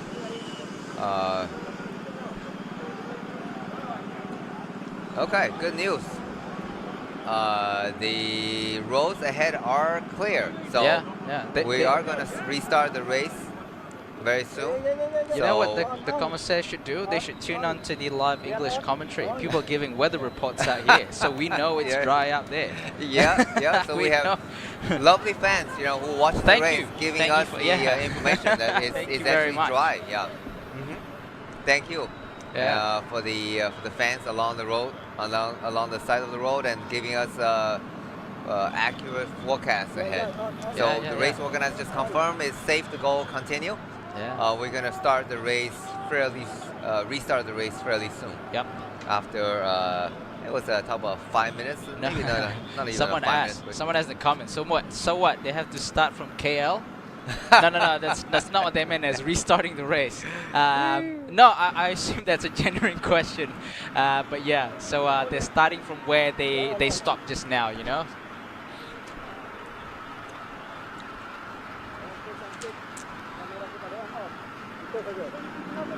Yep. There you go. The 3 rider going ahead. They are allowed to start again, and allowed to restart the race. So they are 3 minutes ahead.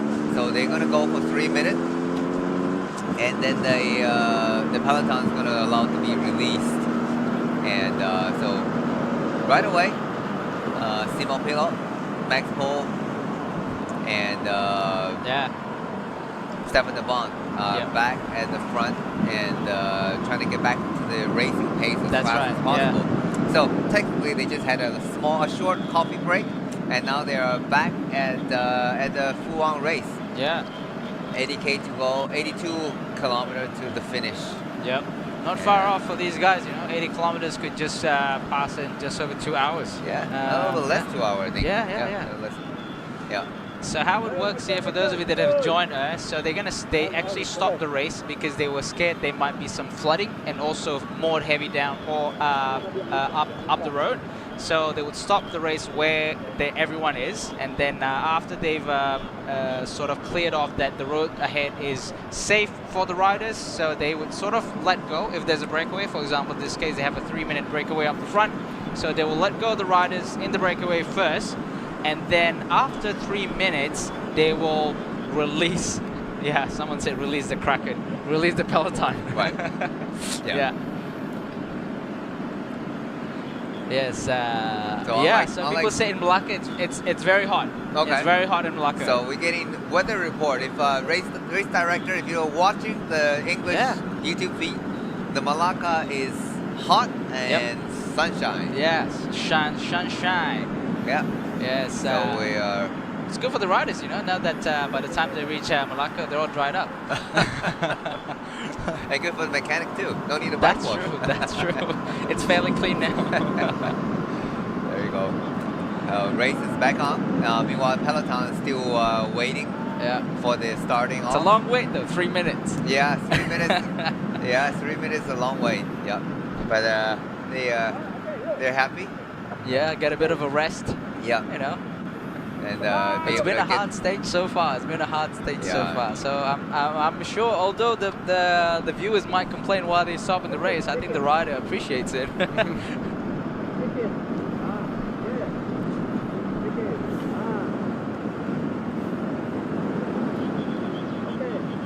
Okay, so one of the famous here in Negeri Sembilan or Nogori is that they really love super spicy food.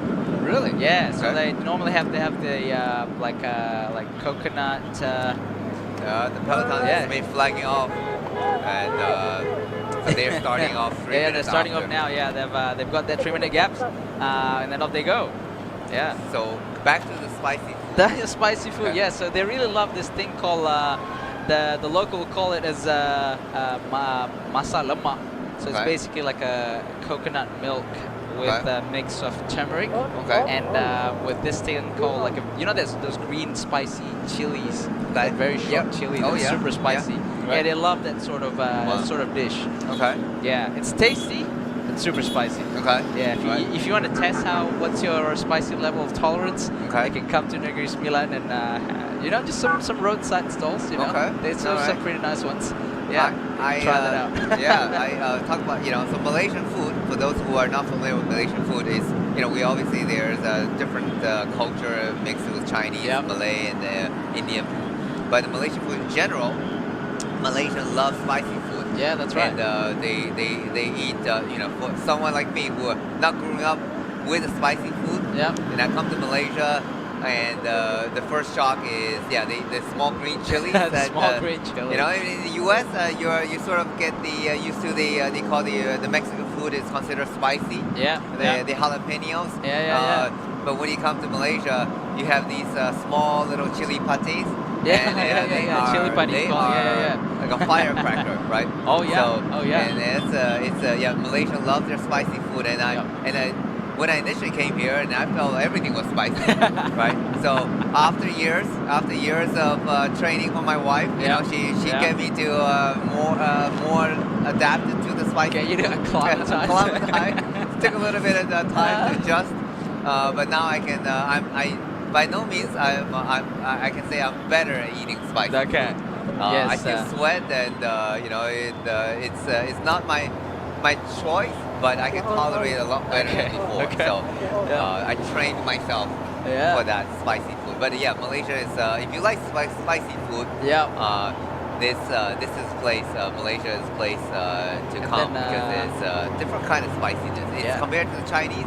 Chinese also have they call this mala, which is numbness kind of spicy with the red chilies. Yeah. So in Malaysia, it's a different kind of spicy. Yeah, you still have a taste to it. It's not just pure, just spicy. It's a tasty spiciness. Right. Yeah, but if you can't handle it, some say here you eat spicy. What does it says? It says like we ate spicy until we get diarrhea.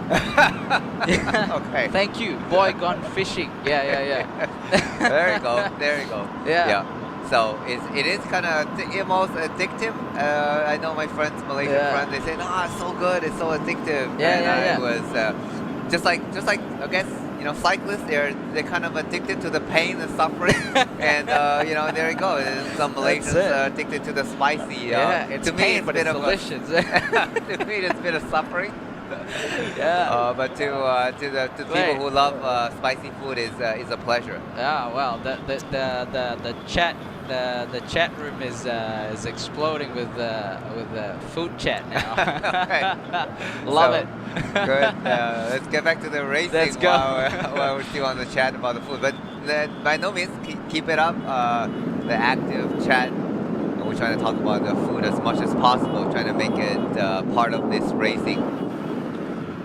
When you ride and talk about food, what type of food do you take on your training ride, on your racing? Is it mostly bar or gel, or do you actually stop for food? I depends on what I'm doing on the ride. So if mainly it was like more like a endurance sort of ride, just social pace, I would try and bring like a solid food, probably something like like those buns. Yep. You know, Yep. where you can really squeeze it to make it smaller, and then put a cling wrap around it. Yep. You know. Yep.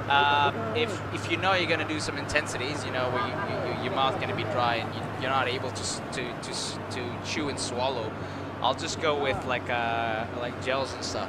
Yeah. Yeah. Yeah. Absolutely. So for those who are interested, if you're interested in what a team feeds them, feed the rider. So typically in the feeding bag, for some different riders have different preferences. Some riders just want to go bar and gel, like you typical SIS bar, or TSG uses wind gel. Yep. Nutrition. So I mean, that may work just fine. But when I work with the Japanese team and a lot of European team, they actually make little sandwiches. Oh, and especially like in multi-day racing, like Tour de France. Yep. You got to do 3 weeks. So 3 weeks of racing, if you're eating power gels and bar all the time, that may for some rider they call it, they break their stomach. They don't break their stomach, but they just call it broke stomach.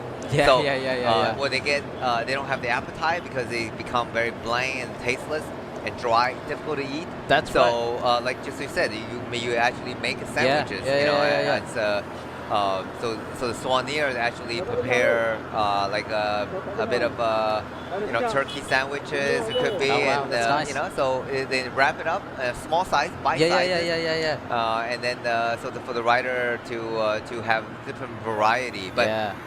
If you ride it in the breakaway, they probably won't have time for a sandwich. They will just be chucking gels and the bars, just trying to get a maximum amount of carbohydrate and the sugar and caffeine to their body in order to stay ahead of the peloton. But in the back of the peloton, when their guys are going at a relatively slower pace, relatively, so they tend to have sandwiches. And I remember, when you have a small team, limited budget. Yeah, that's true. So in the breakfast table, you're taking up bread from the hotel and trying to make some sandwiches for the rider. But that's part of the variety never hurts. Yeah. So we have an interview coming up shortly. There's no sprinter winning without the lead-out man. Can you explain what you did to make Arvid the winner yesterday? First of all, thanks for the compliment. I always appreciate it when people can talk nice about me, but no, I think yesterday we did a super good job with the team. It was more difficult than we were hoping it to be. I mean, we had to smoke up the entire team and keep me and Arvid in the backup for the sprint, of course. But when Ricky did the suicide pool at the last kilometer to catch the break, I knew it was up to me and Arvid. So I placed him really well, and I knew the barrier started at 300 meters to go. We were behind DSM, and at the right moment I started to kick it. He could find my slipstream, and then fortunately he could sprint his way to the victory. Today it's not a hard climb to start with like yesterday, but a few climbs. Do you expect the same kind of stage with attacks from the start that you will have to catch at the end? I think it will be a hard stage regardless, but in the end we hope to sprint with Arvid. I think it's our best shot for the victory today. But first of all, we need to survive the climbs, and after that we see what we can do, and we see how the situation is, and then we can see how we handle it from there. With the confidence back, how many more wins do you hope for in the remaining 4 stages? We have 4 stages to go, but we try every day, and then we see in the end how much we can get. But we try every day, and in the end we see. Thank you. Thank you. All right, so that was Michael Zizlot, the last lead-up man for Arvid Decline yesterday. Obviously, he did say, we take day by day, and today they send out Simon Pelot into the breakaway for potentially a stage win as well for today. Yeah, so that's likely because Max is, I think he will probably also want to win a stage, but regardless, his main goal is to extend his lead over the Thomas Pesenti. So he may not contest for the sprint, but judging, a typical rider who wants to win as much as he can. Yeah, that's right. We know the Tornado Tadej Pogačar, who wants to win the stages and the overall jersey. So Max, someone young and ambitious, so I wouldn't doubt that he also won a stage win. well, the second stage win. He already won the stage. So Yeah. second stage win and the overall classification. So that would be a nice way to end the season. I don't know if he has additional races coming up, but he's certainly someone that has a great result in the second half of the year. Because it's interesting. In professional cycling, some rider peak at earlier season. Right. If you're a classic rider, so obviously the major classic races like Flanders, Roubaix, and Milan-San Remo, and they happen in the earlier part of the season, right? Yep. So that's so they have to celebrate. Obviously, they have a bit of time off at the end of the year, but then they have to prepare fairly early. They have to peak by April. That's right. To get ready for the classic race. And then some rider like Max Pohl, I would imagine he's not going to contest in although Liège based on Liège may be good for him too, but he probably not going to contest focus so much on the classic race. He's targeting more the stage racing, which happens more toward, although the Giro d'Italia happens typically in May time, so fairly early. It's the earliest Grand Tour, right? Right. But then he's obviously targeting the Volta, so that's later in the season, and then Tour de Langkawi, so he comes in the form just nicely. Typically for professional rider, you tend to target a period that you want to peak. That's right. Because the racing are so competitive, you cannot be peaking all the time, right? So one thing I see the difference between professional rider and amateur rider. Amateur rider sort of goes out and every day they're sort of in this good but not so great form. They train a little bit too much, not resting enough. Professional rider, they really choose a period they want to peak. This is the time because your body goes through so much stress training. You cannot be like in top of the form all the time. So they actually let their because if you're constantly training at a high level, then your body is going to fatigue. So your form actually going to drop. That's so right. they go through this cycle. Like for example, that's why Tadej Pogačar, when he finished Tour de France, he decided not to do the Olympics.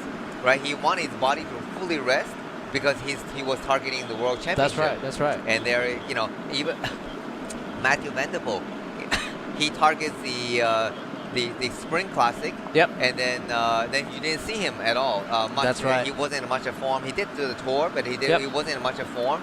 So it's not that he's not good. He just wasn't targeting the race. That's and right. He was targeting defending his World Championship. So even though he didn't win, he didn't manage to win, but he still finished the podium. Even for a course that's really not suiting him. So that's right. Professional rider tends to peak. Let's say they target the Spring Classic, then they're gonna ease off a bit. Then for rider who target Tour de France, then they wanted to take relatively easy at the beginning of the season. Then they really build it up for July. Although again, go back to Tadej Pogačar, he's from another planet. He can target like classic races. Then he did the Giro. And then he goes on and win Tour de France, and then he won the World Championship. That's so right. he literally peaked the last time someone has ever did that was Eddie Merckx, which was about 50 years ago. Eddie Merckx and Stefan Roche. Stefan Roche, so there's only only two people before Tadej. So this is the third time. It's only third time they repeated. And I wouldn't pass that he may be able to do that again someday. He's only 26 years old. So he is a rider of immense talent. But I think Max Pohl is another talent. At 21 years old, he's showing some good legs. I mean, maturity and his ability to ride on the flat and on the climb. So being 21 years old, I think there's still there's a bright future ahead of him. He's 5 years junior compared to Tadej. That's right. He's considered young. If you think Tadej is still young, but Max Pohl is younger, even younger. So it's amazing. Just sort of like putting in a little bit of perspective. Obviously, like me and you were in Malaysia. It's just to show that level of difference from what we have compared to like here and compared to like the World Tour. Like 21, he's here winning Tour of Langkawi, right? And then obviously You know, so what sort of like sets apart, you know, what makes like a country or even like an athlete, you know, for example, like we see today Pogacar, Remco Evenepoel, and also, you know, obviously we have this Max Pool rider here, you know, what sets them apart, you know, how can they be so good at the age of 21 compared to, for example, some of these cyclists, for example, you know, like national cyclists that we have here, you know, not to you know, like discredit them, you know, they've done a lot of work, you know. Just it'd be interesting to know where's the gap. Well, first of all, just from my experience, a lot of the Europeans, I mean, a lot of people ask me, so, you know, what it takes for the Malaysian, why the Malaysian or the cyclists not able to compete with them at such a young age, right? I guess so, like, we're talking obviously like Malaysian cyclists, but obviously, you know, these younger cyclists as well, you know, it's like a generally, as a general trend, to be able to be at this point. So first of all, it might, you know, they started, you know, the European cyclists generally, they start at a younger age, you know, really young. They're like 10 years old. They are junior races. Start at 10 years old. Right. And it's very common for them to start participating in the sports of cycling at a much younger age. And I think also in Europe and also even in the U.S. That they are really good grassroots racing program. We're coming up just an update on the time before I get back to the story. 500 meter to the intermediate sprint number 3. This should be number 3. Sprint number 3. But I think Max Pool is gonna roll through. Although I don't think he needs a time gap. He has so much time. But you never know. You know, it's just gonna take as much as possible. So we're in the third sprint point. So they've just entered the town of Lombao. So getting back to the. Let's carry on with the story. So. In Europe and even in the U.S., there are a lot of grassroots racing where, for example, Luke Lampredi, he's riding for Quick Step. Quick Step, Quick Step T-Rex now, right? Quick Step T-Rex. So he grew up from Santa Rosa. So he was with before that with Trinity. Right? Trinity Racing, exactly. So I mean, he was a little kid. You know, I mean, he was a little kid doing the crit races with my brother. Right. And you know, when you talk about crit racing, and they literally, when I go visit him, and there are crit races every week. Every week. Every Tuesday, and every Tuesday or Thursday Tuesday, there was a crit race happening in the local area of their kids just ride their bike to. And these are amateur racing, you know, in a closed environment. And there's every single week during the summer, they are crit racing. So you show up, place, pay a small amount of fee, pin your number. It was like literally $15 or $5 just to enter the race. And the kids doesn't have to be driven by the parents. They can just ride to the start. And they go racing every weekend. Right, every week. Right. So you look at it in Malaysia, this biggest problem, and this is something that John Beasley had raised up. You know, and then when they I think Graham Sears and John Beasley they wanted the start of the grassroots racing program. So they wanted literally they asked me to be part of it, to find a place where you can have a closeout circuit. It doesn't have to be big. It can be a criterium circuit where you don't need a timing equipment. You just draw a line on the ground, block off the traffic, and get people to race every week. Right? And and not only you don't want the kids to be racing with adults, but you have different categories like beginners for the kids to get into it. Because you put a 16 years old, if you put a 12 years old kid going and race against you, I mean, no matter how talented the kid is, he's not gonna beat you. That's right. You have a lot more experience. So That's right. He should be racing with other kids or other beginners. Allow them to adapt to the racing. To feel it's a part of fun. They're learning something. And they initially, when John wanted it, he really wanted something every week. All right. And here comes the government start getting involved. And you know, I mean, I'm probably gonna get my head chopped off by saying the kind of thing, right? So they organize these big fancy race, criterium race. But like, that's like once a month or once every 6 weeks. And this year there's barely any. Obviously, one is coming up, 6th of October. But this is that one but this year. That's like in the middle of, you know, it's a different city. You know, it's how do you expect the kid to get there? Yeah. Right? Parents gotta drive them there. And then just happen one time. Yeah. Right? What if I get a puncture? Well, screw it. That's We're it, gonna wait for next year for the next event. So that's why there is no grass racing here. And that's what is needed.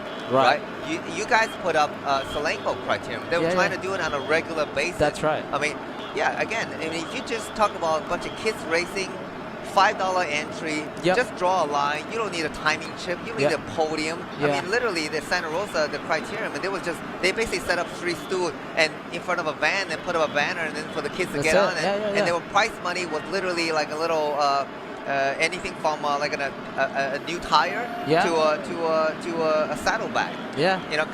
Donated by the local bike shop. Right. Or by Peloton, we put a couple shoe cover over there. I mean, just to get the kids racing. And that's what's missing. And that's why people ask me why they don't develop, because there is no development. If they don't go to MSN, if you don't go to get to a local state MSN team, then you have no chance of developing. So that's really sad to see. You know, I mean, you do have people like I know Jungan, Jungan. He's trying to train the kids. But there's not enough racing. How many parents are they're gonna have to send the kids every day to Cheras to go riding? It's just, this is what's missing, and that's why the sports of the grassroots racing is not happening, and too many organized. There are a lot of events. You can tell me that people are gonna argue, say no, there's a lot of events. I do know my friends go to events every weekend. But you have a car. You have to drive somewhere. And then you're gonna end up with 300, 500 other adults. And you're going to be racing against them who have much better equipment, much better experience. That's right. And are you going to learn anything from that? No. You're not going to develop, you're not going to learn. So that's right. You most likely get discouraged and say that's just no, too that's dangerous. 100% true. I've got a lot of friends as well. Just carrying on for that point. There's a lot of friends that are first cycling. Enjoyed cycling and then got into the first event and then just didn't want to do it anymore. Just get discouraged by the level of feel that actually join it. Because you're putting guys who are experts, right, and amateurs, and versus like first time racing. So there's no progression, there's no progress, when you don't see any progress, all you see is potential risk and crashes. And so how is that going to get developed? So anyway, it's fair point. No, I totally agree with that point. And I think Australia as well. When you're Australia, like you were saying, like there were just crit races every week. That's right. Every single week. 100%. I totally agree. I was part of that system. When I was like there. For cycling 5 years. Massive improvement in terms of how to race. Even then, like it's in terms of training as well. You have a reason now as well. And then just that level of competitiveness as well. Exactly. And then you build that progression. You didn't start off, racing against those big guys, right? You started off according to your grades. Really. So getting back to the racing. This is the other race. A little bit of a rant there from Danny. But anyway, we just on a positive note, we just want the better for the sports. Like we have such a great sporting events here. Tour of Langkawi, and we want our local riders obviously to excel in these kind of races. It's our home ground, of course. Anyway, so carry on. So time gaps.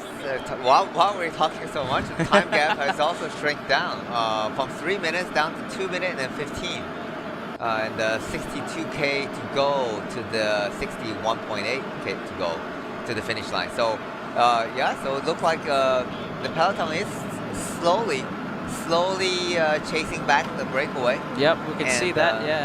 And it's good to see. I think the rider who involved in the crash earlier from DSM is back. Enzo. And he's back to the Peloton. I don't know if there's a most combative rider with this kind of stuff. That's a good point. He should have deserved the most. That's right. He managed. He crashed. He's still with a bloodied elbow, and then he managed to get back to the Peloton. Because at one point he was going really slow, and we thought he was going to abandon, but no, he carried on, showing the fighting spirit. And even though his teammate is Max Bo is at the front, and and pushing the pace, and he's just trying to finish the race right now. Yeah, and then can get some medical attention later. We're just driving through the peloton. You see the orange jersey, the points leader. So he's Marichelli. He's gonna be lipping his lip for a potential stage win. Looks like it may dry come roads down now. to Dry dry roads roads. now. Yeah, we talked about earlier. Tropical weather now. Roads seems to be much drier, and good thing that the race was not stopped. Otherwise, all the fans on the roadside here were coming by the school kids on their side of the road and cheering everyone on. So, and that's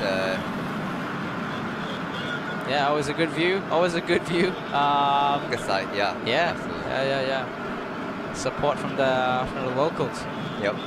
So as we are seeing on the map now, so obviously just now they've passed the town of Lombao, and now they're heading to another city called Alugajah before they actually head to the finish line, which is in Aikro, Malaka. Malaka, yeah. You talked earlier about Malaka being a historical town. Yeah. Yeah, that's again, for those who haven't visited Malaysia, that's got to be another destination, because the history of Malaka is quite unique, right? It was, this is where initially Portuguese. So if you read the history of Malaka, obviously back then, we were colonized by the British, but before the British colonization happened, I guess Malaka is where everything started. So there was an army from the Portuguese actually come in and took over the city. Obviously depends on which historical references you're seeing, but obviously during that time was the time of the the Islamic Empire back then was, so-called the world order, just like the US is now as the so-called world order, quote unquote. Back then it was the Umayyads, the Abbasids timing. And one of the reasons, obviously, because Malaka was quite an entreport, an entreport, meaning that they've got a lot of goods there. They were controlling the trade routes, and also Portuguese wanted that, and also mainly it's about to continuing back then, continuing the Crusade War, because obviously Malaka back then was one of the pillars of from the religion perspective, obviously the Islamic education, the Islamic understanding. And then the Portuguese came, and then after the Portuguese came, Portuguese conquest in 1511, and then obviously Dutch came over and took over from the Portuguese, and then it's the British, and then after the British, the Japanese came as well, and then British retook over, and then we got our independence. So that's just a very compact, but compact version of history. But that's why if you visit, and also there's also the Chinese traders who came over to Malaka. Actually, there's a fun fact. You know how this Chinese ship? This Chinese ship, that was actually, if you read the history correct, it was a transfer technology from Malaka. There you go. So exactly initially, because obviously one of the I guess the downside of the Malay history, there's not a lot of documentation. Which you often need to get from outside resources, right? So so actually those Chinese zhong, they call it, right? The Chinese zhong is actually a transfer technology from Malaka to the Chinese. Oh, fantastic! There you go. Because if you visit the town of Malaka, in the town center, you see this. Okay, adik, nama apa? Aina Kaisara. Wow, cantiknya semua. Berapa lama training ni? 2 hari je. 2 hari. Okay. Sekejap gila. Tapi memang heboh lah korang. Best lah. So kita nak dengar korang punya chant macam mana. Cuba buat. Okay, sila.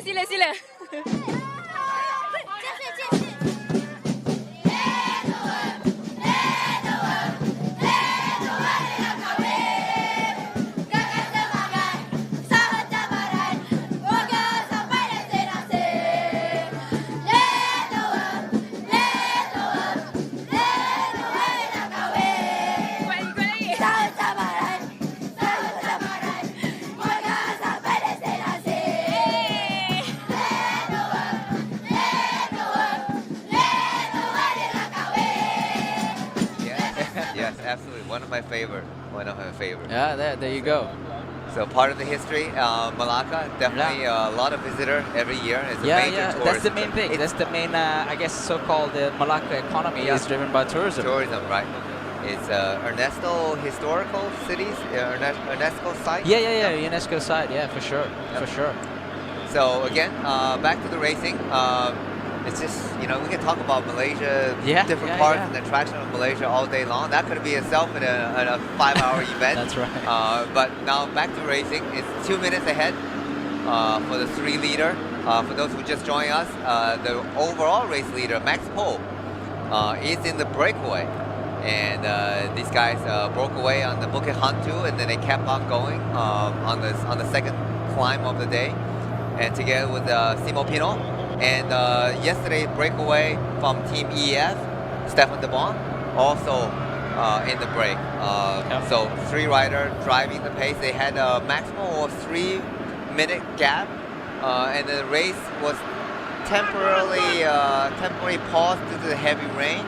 Yep. And just like tropical weather wonder, 1 minute heavy rain and next minute sunshine and dry road. So they're on the dry road and heading toward Malaka, which we know is also dry and it's hot and sun is shining. So on the front of the peloton is chased by Kanfama and Team Wukio, if I'm not mistaken. Yep. Team Wukio just behind them. And Poti Kometa. So all these guys are on the GC hunt, right? So Wukio is chasing for Passetti, and the Kanfama had a couple guys on the GC and as well as Poti Kometa. So they are Poti Kometa is working for the sprinter. Yeah, Manuel Peñalver. He's he had a few near misses, So he's trying to get a taste of a bunch sprint again today. I guess for redemption. But yes, coming I guess from where they are now, it's pretty much a flat road. Nothing too crazy on the elevation profile. Other than there's a little bit of a roller towards the finishing line, as we can see. But about 5 kilometers from to the finishing line, it's a little bit of a roller, nothing too serious. And then 2 kilometers in, it's pretty much a flat run in to the finishing line. Obviously, we want the breakaway to stay away. And obviously, the riders in the breakaway wants the breakaway to stay away, obviously, like Max Pohl. Max Pohl wants to maximize the gap. But yeah, if it ever comes down to a bunch sprint, although we can see in the kilometer profile it's quite not too hilly, but it's quite some technical segments around there. Just after like 1.5 kilometer into the finishing line, it's quite a sharp right-hander, so it's really critical. If it ever comes down to a bunch sprint, the sprinters really need, or more like the leader really needs to know where to position themselves to make sure that the sprinters have a good run in and no one actually trying to take their wheel during that corner. Yeah, if I remember the finish correctly, I think we're going to pass that. We talk about the ship, because I think we're going to get to a fairly narrow road. We're going to go through part of the historical town of Malaka, and there's a little small roundabout. Yeah, there's literally a small roundabout near like the last 50 meters. So it's going to be a tricky finish. 100 meters from the finish is probably going to be that's that roundabout. Yeah. Now that you mention it, on the pave. I mean, it's not very bumpy pave, but I think it's like sort of brick road, so it's going to be a little bumpy and a little shaky. And while they're flying through narrow streets, so with the finishing last 2K, about 1.7 kilometers to the finish line, there's a sharp right turn. So if this group does come back together to a bunch sprint, it will be a mad dash to that right turn. So whoever gonna lead the team, whichever team leading the guys into the right turn, has the best chance. And the last 1K, there's a slight bend toward the left-hand side. So it will be a technical run in, because the first 3 days of bunch sprint, well, first 4 days, but with the exception of stage 3, the sprint has been fairly straight, big roads and with no turn. So it's just a fast finish. But now it's going to be fast, and it's going to be technical as well. So we are building up the anticipation now. Is the three-man breakaway going to survive all the way to the end, or the fast man with the full team now chasing? Is they going to bring back the race leader and Stefan Devon and Simo Pino of Team Tudor? Yeah, so we can see, like, just opening up the map just to have a look how the sprint finish is. It is definitely a technical one. It's not a straight run in like we had in the last few days where it ended in a bunch sprint. So obviously there's quite a right-hander, and then a very sort of slight corner to the left, and then they stick a roundabout in the middle of that sprint line. You know, you have to be very careful. You know, the lead out has to be really fast. You know, whoever's doing the sprint, you know, has to be really fast so that they're going through that roundabout in a single file, so that they will have a straight run in to the sprint finish. So I'm assuming that when the sprint train comes into that roundabout, they will want to get the most straightest line, but at the same time trying to block riders that could potentially sprint on the left side. Yeah, it is going to be a chaos when it gets to the finish line if the speed is not fast. So it will be a very interesting. Now I know, I assume most of the teams that who have a contending the sprint, they will have look at the map. You know, typically now the teams are, with the help of with modern technology, we can see Google Map View. So they will go through that. If they have not written the finish before, they would have seen the using the Google Map or the other Velo Viewer is another popular tools for the professional team. And so they will go through that the finish line meter by meter to literally give a visual finish. Visual view to their sprinter to know exactly which side of the road to line up and where to launch their sprint. So as a sprinter yourself, now this is where we talk about the intelligence, right? The ability, even though they will be racing at literally 55k an hour, heart rate 180k, 180 beats per minute, and they need to remember precisely. Now, look, I need to be on left side. That's where the discussion is. Team meeting. My lead out is going to be on the left side. We're going to take the shortest line, going through the roundabout, and then veer to the left side for the final sprint. The road's going to open up. So this is where you talk about earlier that, you know, professional rider be able to perform, you know, with a very clear mind, even though when they are riding at the maximum speed. And that's what that's what separates the professional from the weekend warrior. So that's right. And that's why it is really not an easy job. But if you have a strong team, and that basically guides, you know, so there you go, you know, if you have a strong lead out team, and they will guide the sprinter, so the sprinter can literally sit, trying to relax as much as possible. All relative, they are trying to relax, but the better team you have, the easier task you have by getting into the right position. So it is going to be a tricky finish, but although there's no guarantee, we do have three strong men in the front. That's right. But the gap is coming down. We saw it was 3 minutes down to 2 minutes, and now it's 1 minute and 45 seconds. The chances of these three surviving on the front is probably minimal. But for Max Bull, his job is done because he already got the maximal intermediate sprint, so 9-second bonus. He extended his lead over Passetti to 15 seconds now. So that's right. He's pretty safe right now to consider his GC standing. So we can see 50Ks to go.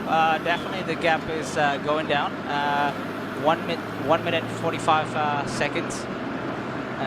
So they've been riding well together, but looks like the Peloton is really chasing the breakaway now. And also look like I just see just a moment there, Maxwell skipping a turn. He's not contributing anymore. It's just Simo Pino and Stefan De Bon that he didn't come through. That when Stefan pulled over, that he went straight back to the wheel of Stefan. Now let's see again whether or not he's gonna skip it. No, he doesn't. Okay. No, okay. That may be just a moment of just a moment, or maybe he's just trying to grab something from his pocket or something, just a turn kind of thing. Yeah. Okay. Just hopefully that's the case. Yeah, because if he starts skipping turn, for sure, this breakaway isn't gonna get through. Yeah. It's you know, you want to see the breakaway get to the finish line. They've done so much work. They've been so much aggressive riding earlier, but it may not work out in the end, and that's a part of the cycling. It's so unpredictable. Yeah. One moment you thought these guys fly the kite, and they gone to the finish, but then next moment you said, yeah, I don't think they're gonna survive. That's right. So here's in the front here, Ukyo pulling the Peloton to bridge it, to shut down the breakaway, obviously with an interest of getting into a bunch sprint with their own sprinter, Matteo Malucelli, the leader in the KBS Orange Sprints classification. Although he missed out just yesterday's yesterday's bunch sprint.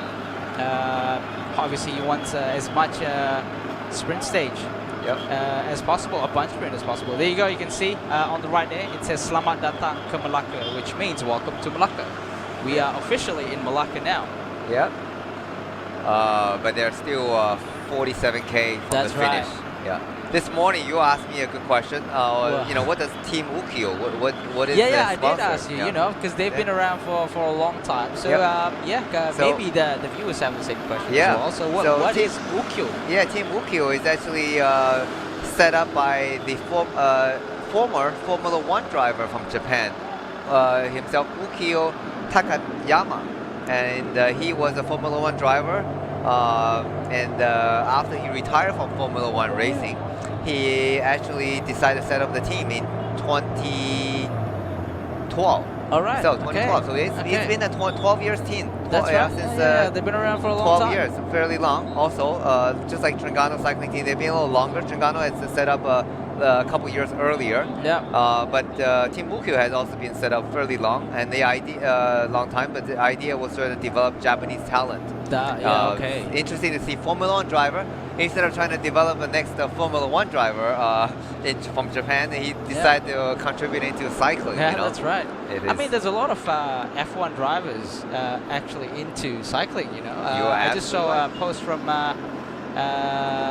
Tadej Pogacar's Instagram just now. He was riding with that Ferrari driver. I forgot what is his name. Lewis Hamilton? Oh, no, Ferrari driver. Oh, okay. Yeah, Formula One Ferrari driver. Okay. I forgot, but anyway. Yes, absolutely right. You're absolutely right. So Jensen Button, who was very active into triathlon. Yes, very good cyclist and very good rider, athlete himself. So a lot of these F1 drivers, they use cycling as an endurance training. So just again to contribute to the fact that cycling is such a good sport, right? Not only your average person use cycling for health benefit, but Formula One driver, because you cannot be training in a race car all the time. So in order to improve their stamina, and because you need that endurance and stamina to have a clear mind when you're driving at 300k an hour. A little different from bike racing, but you have to have that clear mindset, and that's why Formula One driver, all of them, uses endurance sports. Fernando Alonso, all these guys, they uses and not only in Formula One, because I know one of the US IndyCar driver, he loves riding cycling indoor, and not only Formula One driver, you know, even MotoGP driver. Alexei Barbera from Spain. In fact, I'm hoping I'm going to get a chance to meet him when he come over to Malaysia MotoGP. That's right. We just see while we're on a different story. So we just get back to Max Pohl decided to pull off. He is not. He's gonna get. He's not contributing anymore to the breakaway. He said 1 minute gap, 45k to go. Enough is enough. He has enough time bonuses Yep. I think the DS must have heard we're talking about. His job is done. Yeah, He racked up That's 9 right. seconds. He's not gonna survive. Right. The breakaway unlikely to survive to the end. So he can go back and rest it up a bit in the group. Yeah. As long as we finish this together with the peloton within that 3 kilometers, then it should be okay. That's all you need to do. Just finish, keep the same time limit. So get back to so a lot of the I know in Malaysia motorcycling academy when they training the rider, they actually use cycling as a part of the training. My friend Josiah for sure. not only so he was trying to actually teach the Max MotoGP and then do their physical training, and that's all on bicycle. That's right. So it is a very good training. The MotoGP rider Alexa Bargra from Spain, he was a very good rider. I mean, I see him on Instagram. He's training with World Tour riders from track and and the movie stars.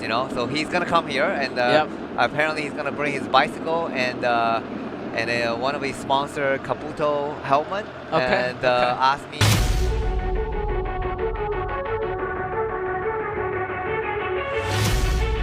Are you always exhausted, tired?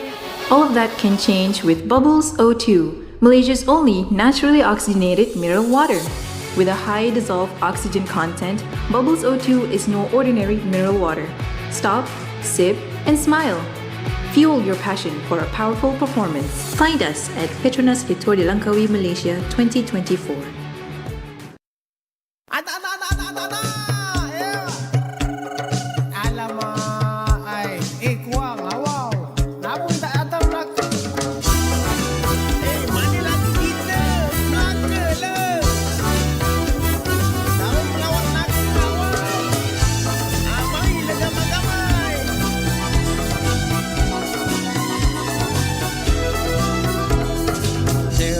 Melaka semua ada, kota pelancongan dah ternama. Ai pantai menarik, budayanya cantik. Ada yang datang dan tak mau balik. Ada bermacam-macam hiburan, dari cak-kucak ke dondang sayang. Medan berpantun orang Melaka. Ada gelak kau bergurau senda. Orang Melaka semua baik, walaupun nampak sedikit pelik. Bila bertemu tegurnya kasau, itu semua hanya bergurau. Bumi Melaka, bumi bertuah, makannya sedap, negerinya hebat. Umpama bijak laksana tuah, gagah berani laksana cepat.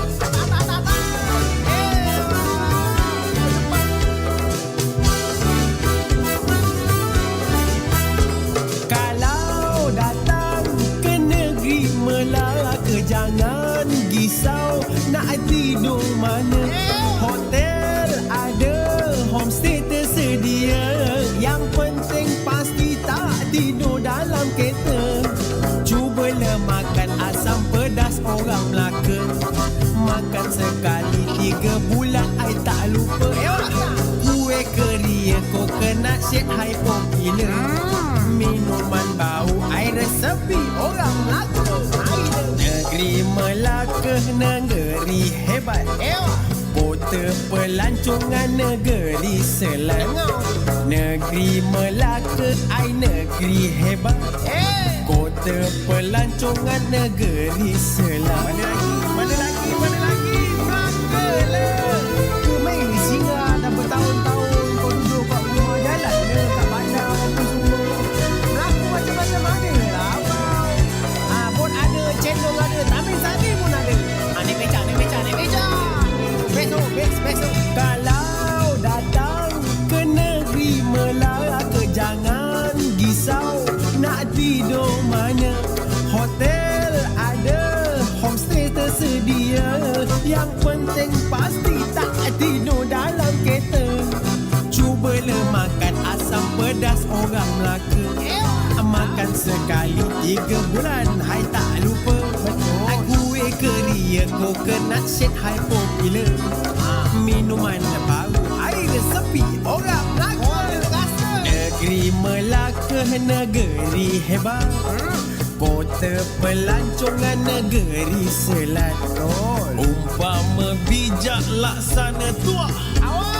Gagah berani laksana cepat. At Petronas, earning and redeeming Mercer Rewards points is now cardless. Really? Just key in your phone number at the pump, at the Mercer store counter, or use the Settle app. Legit? Get up to 3 times more Mercer Rewards points with Settle and redeem fuel. Simpler, better, and more rewarding.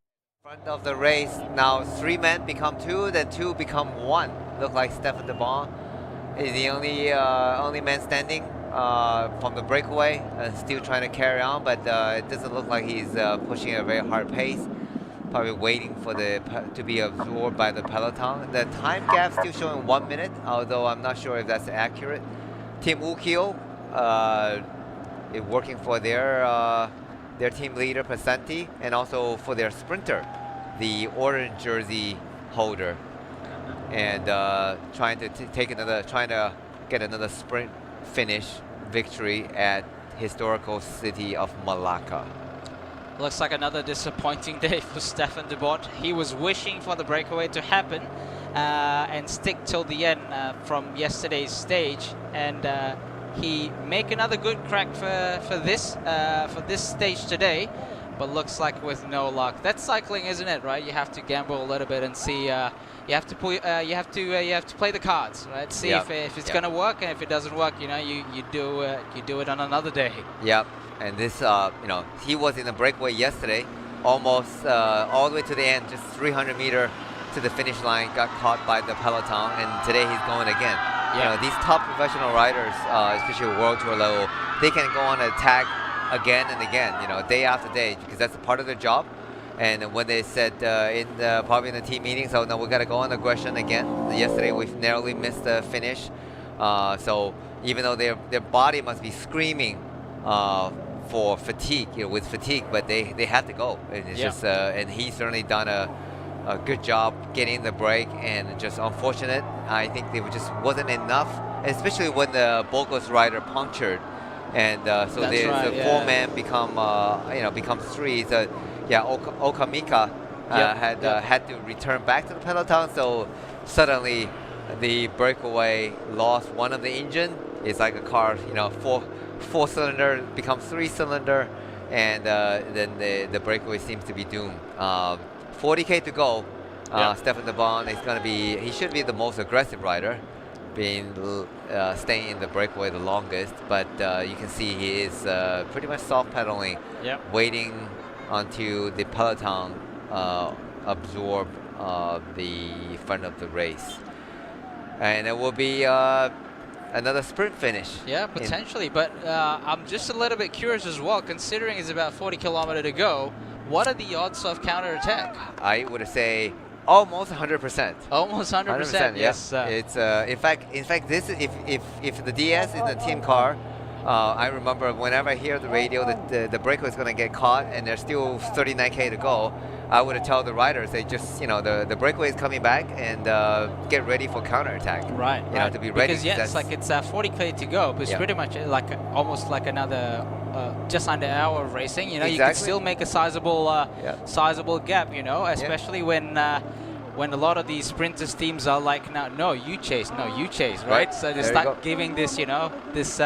I guess blaming game almost. No, you should be chasing. You want your sprinter to win. No, you should chase as well. So that once they've second guessed that chasing, gap grows from 5 seconds to 10 seconds, and then 30 seconds, and then there's just no way of bringing the breakaway back. So, but it'd be interesting to see what's going to happen. Yep. So right now, Team Astana are on the front.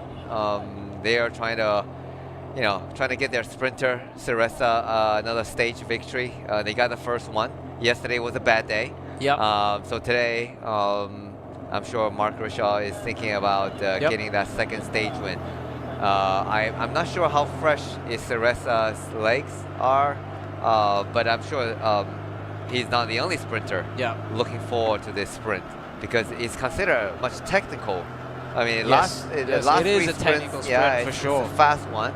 This one is it's a technical one. So out of all the sprinters, I'm not sure who are the best in getting around the corners. That's so right. whichever teams can manage to keep their sprinters safe and deliver them to the last 200 meter of the sprint is most likely be the winner of today's stage. Yeah, judging from how we've looked at the previous racing, previous stages, we see that obviously the Tudor Pro Cycling seems to have quite a strong train to deliver over the climb, and that's really key, I think, approaching the sprint finish for today, considering it's quite technical. And in order to get the best line for your sprinters, you really need to make sure that the train is growing super fast so that no one is swarming and trying to disturb the sprint line. Yes. Yes. So obviously, some people asking in the comment section what actually happened a few minutes ago. All of a sudden, now the live feed comes up. There's only Steph at the bot. Obviously, we know because the gap has reduced to 1 minute. There's no more motivation. There's no more reason for Max Poole to be in the breakaway because it was just not significant enough, right? So he just decided to go back into the Peloton. Yep. Right, and then they just left Simon Peloton. And then Simon probably felt, okay, well, I done my job. Now it's the sprinter's job. I have a decline chance again to win. So he also pulled off, and now the moment he pulled off, and then you have one rider just dangling on the front, and that's why we when we came back to the live picture, it's just Stefan de Bon. So he knows he's not even trying to break away right now. He is just gonna soft pedal, and he's probably gonna wondering why the Peloton is so slow. Why just come over and then I can just sit back and recover a bit. But he's definitely just recovering, waiting for the Peloton. And then also just viewing it from the Peloton, right? There's no motivation to ride fast. Yep, at the moment, right? Yes, there's. In fact, I think this is where until somebody else trying to attack, they don't necessarily need to ride fast because yesterday was a very fast day. So they want to preserve as much energy you can because. You need to have a maximum number of sprinters lead out into the last 5 kilometers. So you want to keep as many of your domestic as possible with you into the last 5K. All right, it'd be interesting to see what would happen at the top of this road here. If there would be any counter attacks. I'm kind of surprised. It's been very calm, especially from these either EF team or even some of these pro teams. Right. Maybe it's a little too early because 35K, you obviously need a really strong legs to try to break away. So you will see who, maybe getting closer to 20K to the finish. Maybe there's somebody get tired of sitting in the Peloton and may decide to go launch an attack. We shall see. Right now, again, it could be the calm before the storm. And it's Astana just managing the Peloton at a steady pace as they're probably going around, not too fast, right? Probably go around still around 40K an hour, maybe. But to these guys' standards, that's considered a walk in the park. That's true. That's true. And again, the traffic, the weather is perfect. It's dry, especially for a technical finish. This is probably why the official has to wait to ensure it's a dry finish because it is a technical run-in, and it would be terrible if anyone have a major crash because that's super dangerous. Here's Lopez delivering some bottle, doing some domestic work. For their rider at the front of the race, just delivering some hydration as obviously the weather is getting hotter. It looks like someone give some weather report as well. I truly appreciate all the weather reports in the comment section. So they're saying they are approaching Alu Gajah, so Alu Gajah is actually raining. Yes, as we can see now. That's was it Badiani? Badiani. We talk about there's going to be counterattacks. Yes, Here comes Badiani. Badiani is attacking because they don't have a sprinter. They might as well go on the offensive and trying to get the breakaway established. 33k to go, so there's still opportunity for breakaway. And sometimes this thing doesn't happen immediately. You need you need to do a multiple attack, and to get the breakaway established. But there's at least 2 Badiani rider at the front, and together with DSM. Yep, Astana is there as well. Yeah. More likely to control, so that the breakaway doesn't actually happen. Yep. There's a counterattack. Race is on. And looks like the 3 riders are opening up a small gap. But the group behind is the chasers are not giving up just yet. This is the part that I hate most. If you're on the front, you just put up, your maximum wattage for like 2 minutes, and you're thinking like this is it. I'm flown. I mean, I must have gone away. Then you look behind and you go, oh no, there's a big group coming. Yeah, I mean, Astana and DSM did a good job there to really sort of straight away mark that Badiani rider, and as you can see, the attempt got brought down. The whole idea of the DSM and Astana rider was to shut down that attack, which worked really well. Yep. Here comes next attack. Well, BH tried. He was even more of a tester to see whether or not. And Badiani goes again. Yeah, Badiani goes again. And a follow chasing by DSM. Yep. Straight away. Yeah. Just to discourage. Just to discourage. This is not to. It's just to try to discourage the breakaway attempt. I think that may not be the end of it. There may be some more attempt coming up. Yeah. But look like multiple teams are showing interest. The sprint team are coming up to the front with Tudor and DSM, followed by Astana. So, Alvin Decline is for the Tudor team. So obviously they're working for him, and Casper Van Wooden for DSM, and Gallup Sarissa for Astana. So 3 teams with sprinters are controlling the front. 33k to go. Let's see if there will be more attempt coming. And so the Coratec rider asking the motorbikes to go further. Yeah. So that they're not drafting. There's no drafting effect. So you can see DSM is on the front. I'm assuming setting a pace for his sprinter Casper Van Uden, and then also Astana for Gleb Syriza. And we see just now as well Tudor Pro Cycling. So we've seen these 3 teams have been actively staying in front as soon as it is a confirmed bunch sprint for the finish. Yep. Well, out of the 3 team here, I think the only Casper Van Wooden from DSM has not won a stage yet, so they would want to get that stage win. Yep. DSM should have the full team here working.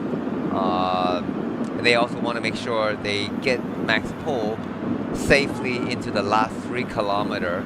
So that way, if there's any mishap in this technical run-in, Max Pohl doesn't lose any time, because the rule is the last 3K, if there's any crashes or puncture, mechanical issues, the rider gets the same time as the main group, which is finishing with a bunch sprint. So that's why they have 2 tasks to complete. Make sure you deliver Max Pohl safely into last 3K, and also get their sprinter Casper Van Wooden an opportunity to get on the top of the podium today. We're looking at the back of the Peloton rider just from Thailand, just rolling along. No drama, passing some fan, getting some feed. It's fairly calm in the back, but I can assure you, it is. They're just getting ready for action to come into Malaka, historical city. Nice and dry now. That's good. It's always good to see it nice and dry, especially heading towards sprint finish. Yeah, and a technical one as well. Yeah. A last thing you want to see is a rider crashing, and that's just, you know, that's part of racing, but it's always unfortunate. I was just I was trying to find out exactly what's the percentage of crashes happens in a bunch sprint. Okay. You know, it's surprisingly there was no exact stats. All right. Because I guess it happens all, but the estimate according to ChatGPT. Okay. According to AI. Okay. It is approximately about 15% to 20%. Okay. You know, Okay. that's quite high, right? So It is. 1 out of 6 or 1 out of 5 bunch sprint may end up in a crash. Yeah. But have some kind of crash involved. So as a sprinter, I mean, I'm not by any means. But, Yeah. Not a very good rider by any means in general. But you're just being humble, Danny. It's just as a sprinter, you know there are risks. Oh yeah, I for mean, sure, you 100%. It's thrilling, you know. I always say this to some people, you know. Obviously, I'm not doing it at a professional racing, but when you see all these like bunch sprint finish videos that you see on these Vel and CC Instagrams and stuff, Yes. right? For me, when I look at it, you feel that it's thrilling, right? It's thrilling and exciting. It's adrenaline rush. You feel that, you know, like it's that's. And I'm sure that's what these sprinters are feeling, you know, slightly different way of describing fun.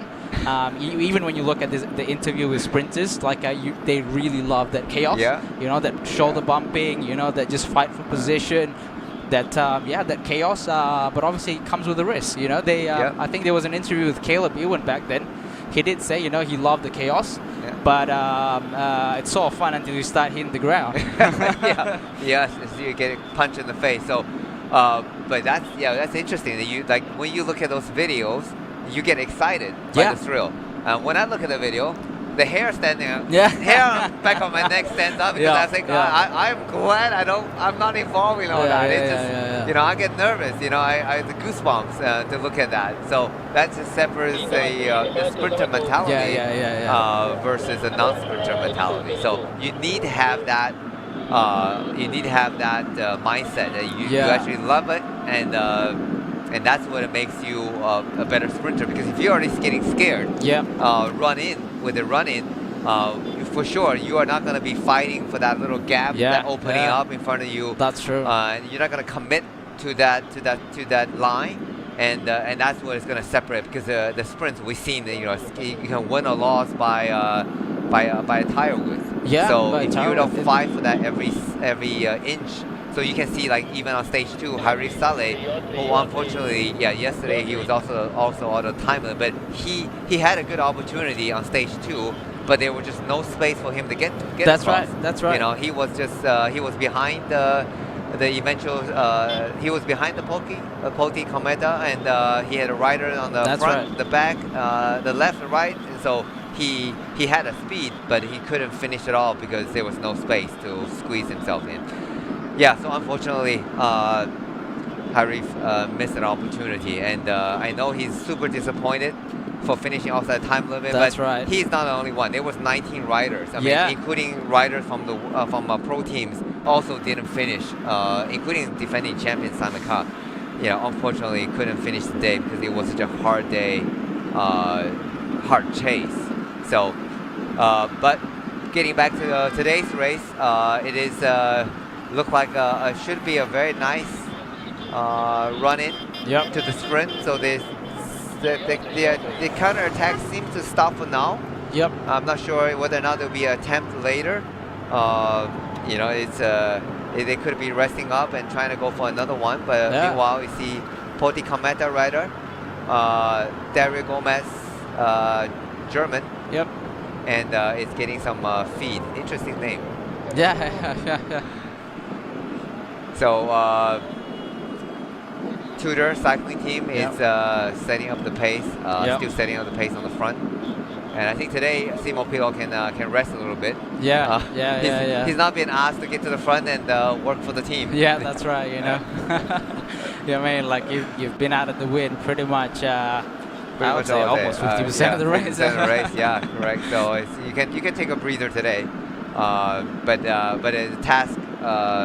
The whole team did a fantastic job yesterday, even though they only have one man out to help Alvin Decline, and Alvin Decline delivered the good by winning the stage, and that was his first first stage victory of this year's edition. Looks like there's a bit of a chat going on between the DSM rider and also the Tudor Pro Cycling rider. Yep. Maybe just trying to communicate, like how are they going to pull this this off together. Yeah. The sprinters teams are in collision at the moment, just to make sure that everything ends up with a sprint. Yeah. Yeah, they probably chat, you know, you want to sprint? Yeah, I want to sprint as well. Okay, make sure that we set the pace so that no one's going to break away. Yeah. Oh, yeah. This type of conversations do happen. Absolutely. Happens all the time as the riders. You know, you want to win the race, but you don't want to kill yourself or kill each other. So there's still a couple more days of racing left. So you wanted to control it, and then share the work, and then into the last 5K, and then it's all game on. So you know, mano to mano. So, but for now, the alliance. We keep talking about for now they are alliance, they're allies. Yep. And until the last 5K, then ally become enemies. And rivalry, maybe a better word. Yeah, not enemy, but rivalry. Yeah. They're not like trying to, you know, trying to kill each other, literally. But that's I'm just wondering if that's the rider DSM on the front. Is that the rider who crashed earlier, Enzo? That would be he has some blood on the leg. But it would be amazing that he's on the front pulling. You know, and that would be surviving the crash. That's right. And then being in the front. Setting up for the sprint. Yeah, it's insane. It's that would be amazing. But I wouldn't be surprised either if that is him. But if it's not him, but he's probably nursing his wound. Here's a fan on the roadside. Fan on the road. Let's not tip over. If you trip yourself, you would have caused a major accident in the peloton right now. 25, less than 25K to go. So we're getting close to the finishing. Yep. And, this is probably if you have looked at the course profile map, which you can actually go to the official website. You can actually see the course profile as well as we're seeing. So it's probably approaching towards the finishing line, where they have a little bit of a rise before basically they head down towards the finishing line. So also today is Ukio, the points jersey leader. We are yet to see them, Matteo Malucelli, anywhere in the race, you know, even from the live feed that we're having here. The only orange jersey that we can see is Yuskatel, not the I can see him down the line. It's further down, maybe 30-40 rider down the line. So he's just waiting. Now let's just go through again. So far the sprint finish winner has been Ceresa. Yep. And Malucelli on second stage. Second stage, and then Alva Decline. Third stage. Three sprinter has come up with 3 victory. Sorry, stage 4 Alva Decline. Alva Decline. Sorry, stage 4. So the other sprinters who are close, but couldn't get the actual victory, has been on the podium. Has been Casper Van Wooden. And also Manuel Peñalve. That's a young man that I think really wanted to win because he was so close. He raised his hand just a fraction of a second too early, and then got nipped on the line. And who else can potentially? We know Jacob Moneshko. He's out of the race. And Harif Saleh unfortunately out of, and Malaysia Pro Cycling Team sprinter also out of the race. So not many sprinters left. Even from like Malaysian cycling, Malaysian national cycling team, who suffered that terrible crash. Jamari. Jamari in stage 2. And then obviously from Malaysia Pro Cycling, is that Hilmi, same fate as Harif Saleh, could not make the cutoff from yesterday's stage. So pretty much these are the top contenders for today's stage. It'll be exciting to see who are we gonna crown another different sprinter on the 4th sprint finish. So it'll be really interesting to see. I'm hoping for Peñalve. You're hoping for Peñalve, so close, so you see, it would be nice, 4 days, 4 different sprinters on the top. because like one year we had Andre Gardini. I mean, Gardini was just winning every sprint, and by the time of the end of the race, it was getting a little boring to watch. So I'm just hoping for opportunity for another sprinter to take the win today, and that would make the next 3 stages, because the next 3 stages is almost not guaranteed, but most likely finishing in a bunch sprint again. Because these 2 days, today and yesterday, were the best opportunity for Breakaway to succeed. So it'd be good to see which other sprinters will be able to dominate and come out with the most win of this year. So it will be. So I'm gonna my pick. I'm suddenly become fond of Malucelli. Okay. I've become fond of it because he's just, for whatever reason, always finds a loophole. Despite absence of a lead-out train. But I don't know. It'll be interesting to see, considering like the previous sprint finish was quite pretty much straightforward run into the finishing line. But today's going to be a bit tricky. You need a strong lead out, a strong sprint train in order to deliver your sprint for a good line. So from there, you can sort of nail it down to either Two-Door Pro Cycling or Astana, Kazakhstan. Yep. Thanks. 21K to go. 21.4. So the Peloton still. There's no sense of urgency just yet. Everybody's sort of resting up their legs. And it has been a relatively long day, and they've gone through some heavy rain. But the last 10K, for sure, it would be at a blazing fast pace. For sure. So good that look like everybody is in the Peloton, so should be nobody finishing outside the time limit today. That's I see Trengganu rider again. Now they don't have a sprinter, so there's really not much to fight for. They did get in the breakaway. Andreas did a great job trying to get in the breakaway and taking today's first KOM points. At one point, I also see Anatoly was in the chasing group, but the chasing group eventually got absorbed by the Peloton. So now the breakaway group already also being absorbed by the Peloton, and so everybody are bunched together. One big group, setting up for exciting bunch finish in the historical city and also historical streets. I think it's not far from Jonker Street. Not far from Jonker Street. Jonker Street, these guys are going to be racing across. So if you are in Malaka, in the next half an hour, you can get yourself to the Jonker Street. And you can watch some exciting finishing live action. And they're literally just going to fly. I mean, because the streets are so narrow, they're just going to fly in front of your nose. That's right. It's even more exciting than Formula One racing. That's true. That is true. Here's a quick view of Tudor team. There's Simon Pinot doing the domestic work. He's getting bottles right there. And this is to show the professional rider, right? You are on the front. I did my work, 100K in the breakaway.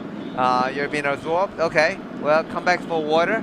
Bring the teammates some refreshment, because this probably will be the last feed before the finishing line. So they won't have a opportunity to drink and feed anymore. So this is the last kilometers to get food and drinks, and then there was gonna be all game on for the finish line. That's right. Yeah, so normally in a bike race, they will have, like, for example, when they start the stage, normally about, depending on the stage, so normally after 10-20 kilometers after the stage starts, that's when you can start feeding from the car.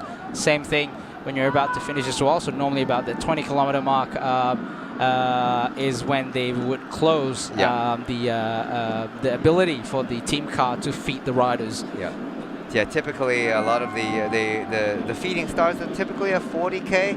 But in the extreme hot condition like this, they may open up the feeding zone earlier, and that's when the DSs get on the radio and tell the rider the bar is open.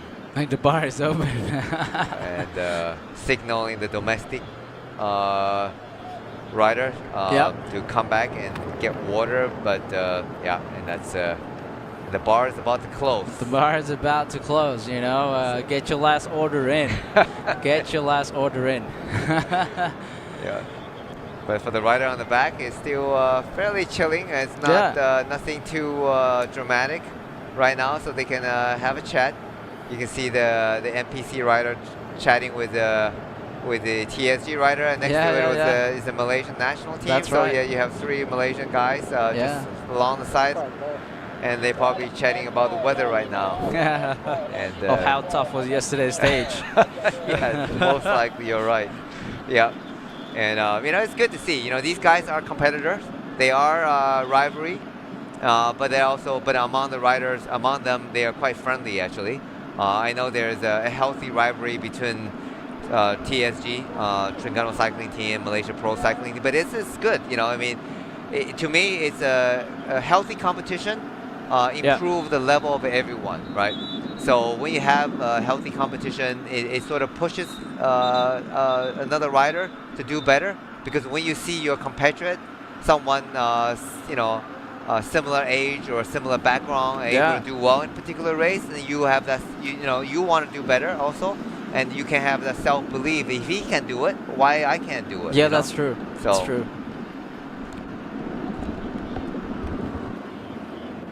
All right. All right, so we can see here, what, 17.9 kilometers to go. Well, obviously, we just the team in front is just basically controlling. Make sure that it goes down to a bunch sprint for these sprinters in the team. You know, we've seen in the front of the race we have DSM trying to control for the sprinter Casper van Uden, and then we have a representative from Tudor Pro Cycling to set up for Arvid Klein, and also Astana, Kazakhstan, to set up for Gleb Syriza. Judging from how the race is going, it looks like it's going to be a bunch sprint. And it's going to be a fast one for sure, with riders trying to fight with the teams trying to fight to get their sprinter into ahead of the peloton. Yep. Into the last corner with 1.7K to go, sharp right corner, and then finish off with a little small run about 400 meters to the finish line, and a mad dash to win today's stage. Here's an aerial shot off the finish, I believe. This is Malaka. So there's where the venue that they will finish in is called MITC, which is Malaka International Trade Center. Yeah, so this is where they'll finish the race. Looks dry. Looks dry. Looks hot and dry. You know, always a good sign for a fast sprint finish. Yep. And, oh yeah, it's.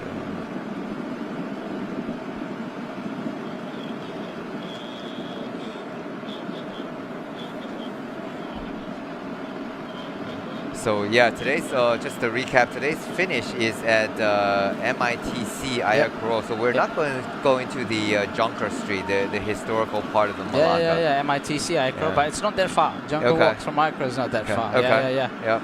But the thing with Malaka, the only thing about Malaka is that it reminds me of London. There's too many traffic lights. And a runabout, right? Traffic light and a runabout. Traffic lights, you know. Yes, Just make sure if you're driving around, you know, if you're first time in Malaka, you know, just although it may say it's 10 minutes, just be mindful there's a lot of traffic lights in between those 10 minutes. Yeah. Just some pro tips. Okay. And so yeah, the last 400 meters there is a runabout, and so the map showing that the traffic is going to be diverted, the peloton is going to divert to the left side of the road into that turn. So that's going to be, so not only a sharp corner, 1.7 to the finish, sharp right corner, then they're going to hit full gas to the runabout, and then there's 400 meter, about 400 meter run in to the finish line, and it will be a fast and chaotic one if it's not controlled well. So let's see which team is going to have the maximum firepower to deliver their flying bullet to the finish line. we will. If you have an opportunity, please go out to the finish line and support the Tour de Langkawi. And watch some action in live at the MITC hotel. That's right. And then I can see there's a McDonald's nearby. So if you're hungry, you can pick up some McDonald's or pick up some satay along the way. Yeah, that's right. That's right. Enjoying the live action. And also possibly pick up a water bottle and from some of the riders, and also get some finishing photos with Max Pohl.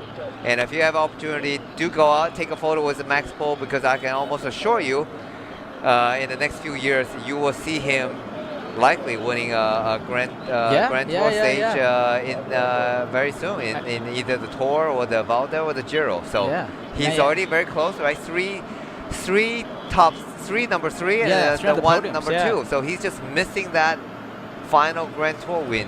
Yeah, it'd be amazing. Yeah, take the photo now, and then you can have some bragging rights later on. Yes, absolutely. I took some photo with him. I know. While he was racing in Langkawi. Yeah, he was racing in Langkawi, and here's a photo of it. And it's like, to talk about that, because I met Tadej Pogačar in Japan Cup many years ago. Oh yeah, before he was in before UAE. He was in the UAE, and he was with a small team from Slovenia. Yeah, I think it was like on a Gusto bike. Yeah, or he something. was on a Gusto bike. Yeah, correct. And then he was, he did okay in 12 Japan. He didn't win 12 Japan. Yep. That he was, but he did finish, I think. Top 15. Okay. And it was a hard race, but he wasn't. He was good, but he didn't win. He wasn't on the podium. But I remember I was actually looking up and say, who is this kid? He's only like 19 years old at the time, I believe. Yeah. And then he finished. I mean, it was only mostly the Pro Tour guys finished that on the front of the pack. But then I look it up and I'm thinking maybe I should have talked to him about joining TSG.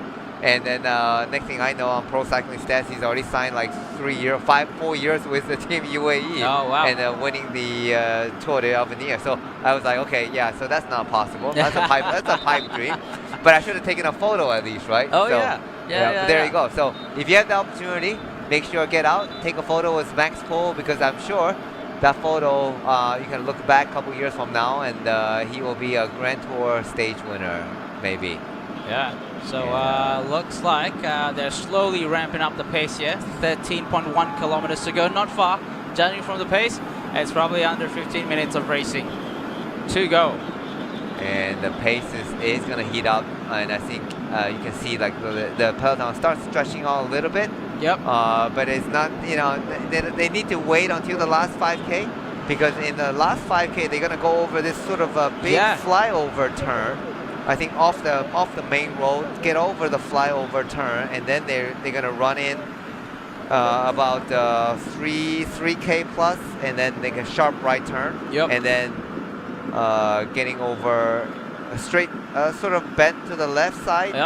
The road's gonna swing a bit to the left, and then they're gonna hit the runabout, 400 meters to the finish, and then it's going to be the finish line. That right turn, Danny, after that 2K kilometer mark to go, it's under like a flyover. It's not super narrow, but if you do it right, you can really get some fast speed down there. Although it looks here on the course profile, it looks almost like a sharp right-hander. But yeah, it's like a double lane road, just like what we're seeing here at the moment. Although because it's going down, so you're going to get a lot of speed going underneath that flyover. But yeah, if you have a good line, you could just carry the speed over, right? Yeah, so that's why the brake. Yeah, that's why it's really important for a lot of these sprint teams to get them organized and make sure no one is trying to do anything funny to disturb the speed that they're trying to deliver their sprinters. It's really important to carry the speed over, so it's good. So like I'm sure all the teams have looked at the turn. So they know they're gonna go from, like yesterday you talked about apex to apex. Trying to carry over, no touching of the brake, and getting that maximum slingshot effect. That's right. And that's the word, slingshot effect. Slingshot effect. Then they're gonna hit from the outside apex into the turn, and then you're gonna have last 1K sort of a gradual, gentle bend to the left side. So would you want to be on the outside the turn, into the last 1K, or would you want to be the inside of the turn? All right, so at this point, if you're in front, you could pick either line, right? You either choose to be on the left, or you either choose to be on the right, but never choose to be in the middle, because that way, if you pick on the right, you can see who's coming from the left, and if you pick on the left, you can see whoever's coming from the right. But my pick is try to use as much of the road as possible. Like for example, in this case, try to be on the right, carry as much speed, and cut the apex of the corner. So just cutting anyone just potentially trying to come in from the inside of the line. Diving into the corner, right? And then into the last roundabout. It's pretty sharp. I mean, it's a big roundabout. If I recall it is correct, big roundabout. But it's pretty sharp. It's sharp left turn and then straight run in. Yeah. So a quick search on the Google map. They will have some kind of a barrier halfway. Okay. Yeah, in the middle of that. I guess for the roads turning left, right? Yep. So obviously, if you can have a straight as possible line. Yeah. So that's really key, right? I was mentioning as well. You want to cut into the I guess the apex of the roundabout and then coming in towards the left of the road as you're exiting the roundabout, just to block anyone that potentially could come in from the left side. All right, so they gotta go from this way all the way up. Right. Yeah. So it's gonna be a exciting finish that we are getting close to. We're getting to the last 10K right there. So if the sprinters want to contest for today's victory, a little bit more, they need to move themselves up the peloton slowly, gently. So there's you want to save your energy. You don't want to panic and start getting to the front just too early. You want to slowly creeping up, get into a good position, and you want to hold that position as long as you can until the last 5K, and hopefully you have a good team to bring you up to the very front, entering the last the 2K, the turn. Probably you want to be in the top 20 position, and then into the last 1K you would want to be in the say 10 position, 15 position, and hopefully a couple of the teams are having a lead out in the front and burning their riders and dropping off the final sprinter 200 meters to go. Yeah, ideally, that's normally the case, But when it comes to like sprint finish, it's rarely that it turns out as you planned. But then again, like you see a lot of the sprints, especially teams with sprinters that doesn't have so much of a great lead out.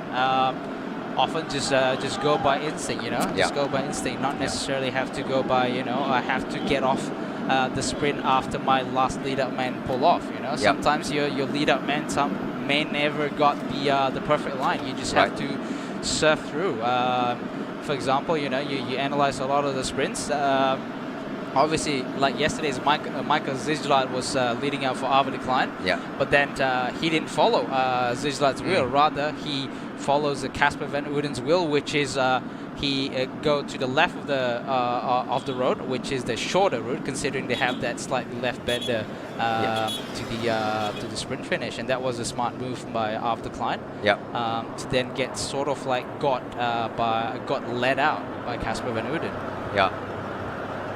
Yeah, so sounds like it's going to be a fight. It's going to be another rematch of the sprints. To see who is the best sprinter, because no one have dominated so far, and this is where you want to give them another shot, give them another chance, and we shall see who has the bragging right end of the day. That's saying right. That I have the most victory, or potentially Caneve be claiming his first sprint victory in this year's race on Cometa. Yeah, for sure. He's hungry. He had a couple of near misses. For sure. 8 kilometers to go, and we are yet to see these riders in front really bumping up the pace. It's you can see at the back of the peloton, it's almost like a bunching up. I'm sure Two Dope Recycling and DSMs are very well experienced team, and those are not ideal situation for their sprinters. We can see Matteo Malucelli as well, brought up by his riders. Looks like a line of Okey, Lily ketika ini berada di garisan penamat di mana dikabarkan pelumba-pelumba berada kurang 15 km away dan kami berada di Melaka International Trade Center MITC Melaka. Di mana semua pelumba-pelumba akan menghabiskan kayuhan mereka sejauh 167.3 km dan ketika ini kalau boleh disaksikan banyak orang, ramai orang yang telah pun hadir berkerumun di tepi-tepi ini untuk memberikan semangat dan sokongan buat pelumba-pelumba menghabiskan kayuhan mereka. Actually participating in his Tour de Langkawi. Oh, there you go. Yeah. This is well, I'm just trying to look at the pro cycling stats and look like it's 2006. 2006. 2006. Okay. Oh yeah. wow. That he came to Tour Langkawi and he didn't get a win. He got 2 second place finish. All right. And oh sorry, no. That's Tour of Britain. So, apologize. No, he came to Tour Langkawi. Yeah, 2006. He got a 1 second place finish in Sagama. And a 4th and a 5th stage finish. So he didn't walk with a win. He didn't get the win, but he did have a 1 second place. He did have a podium finish, and that was in 2006. 2006. So that's a long time ago. Yeah, a long time ago. I had to search where he actually finished. That was when he was with the national team, and. But later that year, that he did win the stage, a couple stages in Tour of Berlin, and finished 2nd overall. Yeah, so he was already on his way, and he actually won the points classification, got 3 podium at Tour of Britain, and then before he could become a professional rider. Yeah. So yeah, the rest is history. The rest is history. All right, 6 kilometers to go, but looks like there's no more. Team DSM and also Tudor Pro Cycling right in front of the race. Looks like there you go. Politico Meta is taking the turn. And also a few. Badiani. Yeah. Badiani is there, and also Ukyo is obviously setting up for their sprinter Matteo Malicelli. As you can see, they're sitting quite comfortably just behind Thomas Bassenti. Badiani is out there trying to deliver the sprint as well. I can see the teeth. You know, the rider is pulling faces. They are going as hard as they can. They're trying to now the 6K to go, so they're gonna go over this big sort of flyover, and then going around and turn back up to the main road. That's right. Into Malaka, Ayakuro. Yeah, here they go. They're gonna get off that main road and then a left-hander. Yeah. Sort of like a highway exit. Yeah. Sweeping left-hander, sort of like a giant exit. And then Ukyo still on front. Masuda, 40 years old, from Japan, oldest rider of this race, and is doesn't ride like a 40 years old. You That's know? right. He's That's there right. you go. Here it goes. You can be 40 years old and still be competitive and leading the peloton on the front. And everyone safely made it through this exit, and. Percenti is also working on the front just to make sure. I think also he want to make sure getting to the last 3K without losing any time. Yep. But the sprinter is right behind. I see team leaning, getting involved. I'm not sure that's just a good idea. A bit of a use the back of the peloton. Presence. Yeah, back of peloton. Yeah, here we go. Oh, Sean Quinn here going Sean for Quinn for last minute bomb. Yeah, there you here we go. Yeah, there's going to be an attack. So here comes the Captain America. 5 Come on. kilometer flyer. There you go. Is he going to stick to it? 5K. You never know. You never know. Now, considering like a lot of these sprinter teams now, they have to sort of think, oh no, you had to chase. No, I gotta save some power to lead up my sprinters. Now there's that blaming game of who's going to chase who. Come on, Sean. This is it could be his day. It could be his day. Sean Quinn could potentially win a stage here at Tour of Langkawi. 4 kilometers to go, not far to go. If the sprinters team is going to play cat and mouse and sort of like looking at each other, who's going to do the chasing? Looks like potentially Sean Quinn could actually win the stage in this stage 5 Tour of Langkawi. That would be amazing for him to be a solo into Malaka, into the finish line, and that would be able to deliver the victory the EF very much wanted for this race. So they have not had the best of luck. And today could be the day. You know, you're not going to be able to sprint. It's all in or nothing. Sean Quint, let's go, Captain America. No Finishing looking it back. off. No looking back. All in for this, you know, all out, max effort, you know, let's go. Looks like although they are chasing, there's still none of these sprinters teams are actually trying to do the main bulk of work. Yeah, I see BH team on the front. Trying to chase down. But Sean is looking good right now. But it's still 3K to go, 4K to go. So it's still too early. I mean, the 3K, we just passed the 3K mark. But he needs. He's in a world of hurt right now. Yeah, you can see from his face, you know, and obviously from his initial interview, he did mention his disappointment as of so far. But you know, he's just go all in, nothing to lose, nothing to win. If it goes, if it didn't happen as how it expected, it's okay. At least he's given a good crack. But at the moment, this is an all-out effort by Sean Quint, and as a sprinters team, this is the thing that the sprinters team actually hate, you know. Now it is disrupting the whole pace. Yeah, and look like one rider with a green jersey. Is that Nusantara? Looks like Nusantara. Yeah, a little bit of a across. green and dark. Looks like a Nusantara as well. Is trying to see if they can bridge the gap. And I see Sean is just taking the shortest line as possible, going through every corner. And he's still putting out good power, but right now, he still got 2K to go. Look like a little bit of rise there. Yeah, 2K to go, 2K to go. A little bit of a rise there, a little bit of a rise there. That must feel like a mountain to Oh him my right God, now. tell me about it. There he goes. Here, the Peloton is chasing. He only has about 20 meters, 30 meters ahead of the Peloton. There you go. I don't know if he's gonna make it. It seems like Peloton is gonna catch him pretty soon. Into the corn. Into the right hander underneath the That is the sharp right flyover. turn. Yeah. The right hander underneath the flyover that we were talking about earlier. 1.5 kilometers to go. Looks He's like he brought been back absorbed. in. He was brought back in. But it's a good effort from Sean Quint. And looks like Polti Cometa on the front now. Polti Cometa is in the front, setting out for their sprinter Manuel Paniagua. As you can see here, it's chaos there. Although it might look not chaos, but fighting for position is a adrenaline rush. It is very thrilling, but at the same time, for a lot of viewers, it's the scariest thing they could be seeing at the moment. The Tudor team is coming up. Yeah, 1 kilometer to go. 1 kilometer to go. As we've seen earlier, you know, you need a good fast sprint leader. As you can see here, Tudor is lining up in front, trying to make sure for a brunch sprint, as clear of a line for Ava Decline. There you go.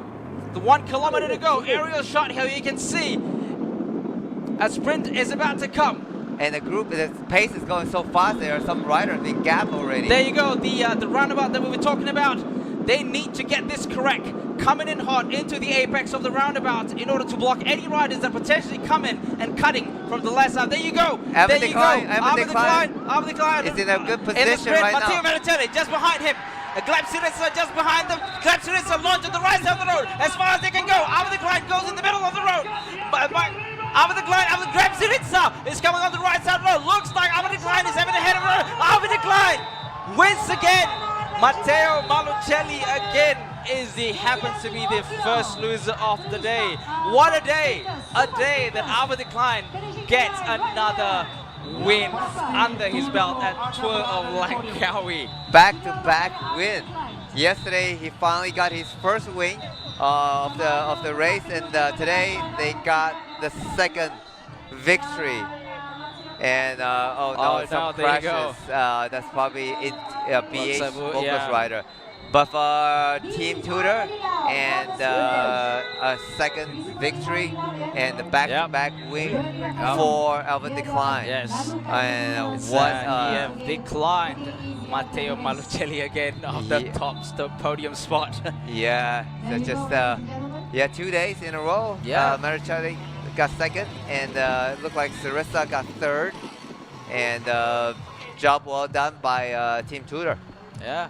Good job again, Team Tudor. And yeah, sunny day, sunny finish. That's to make the finishing sprint, but still one rider did crash. Looked like going to the corner, Alvin Klein. Yeah. And I'm sure we're gonna hear an interview from him very quickly. So, and here's a shot of his whole team.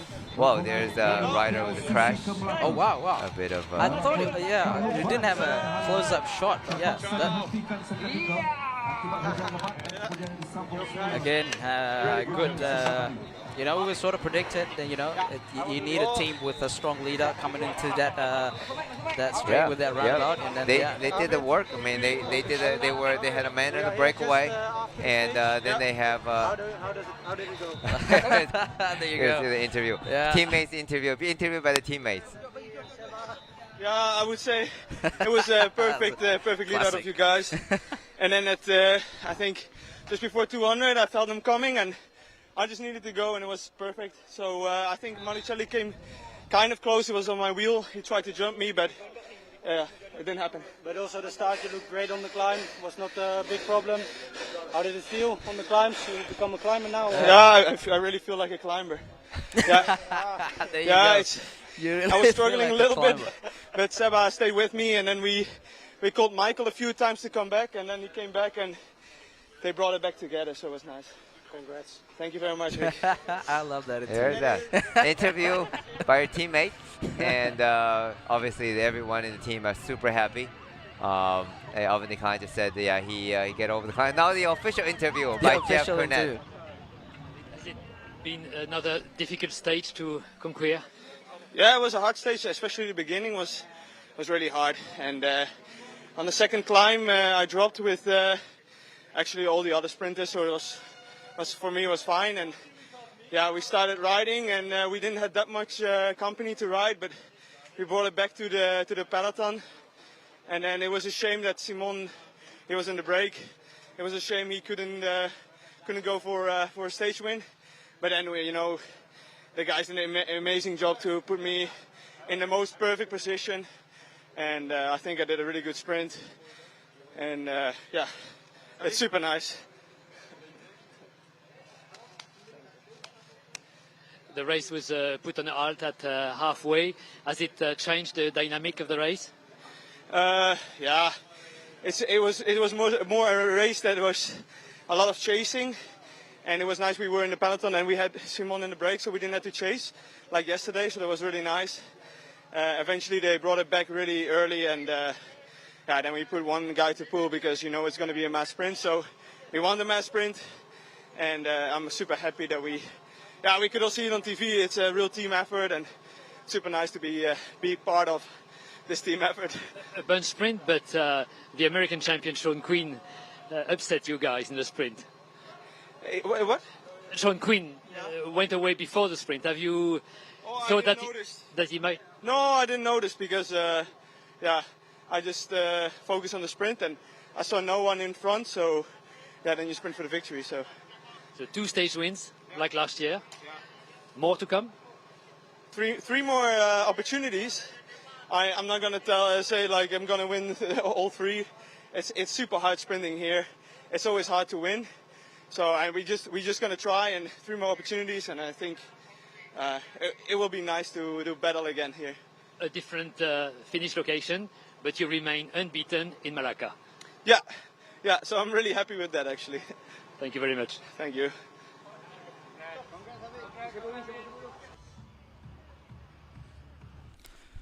All right, here is the replay of that sprint won by Alvin Klein. As we can see, they're about to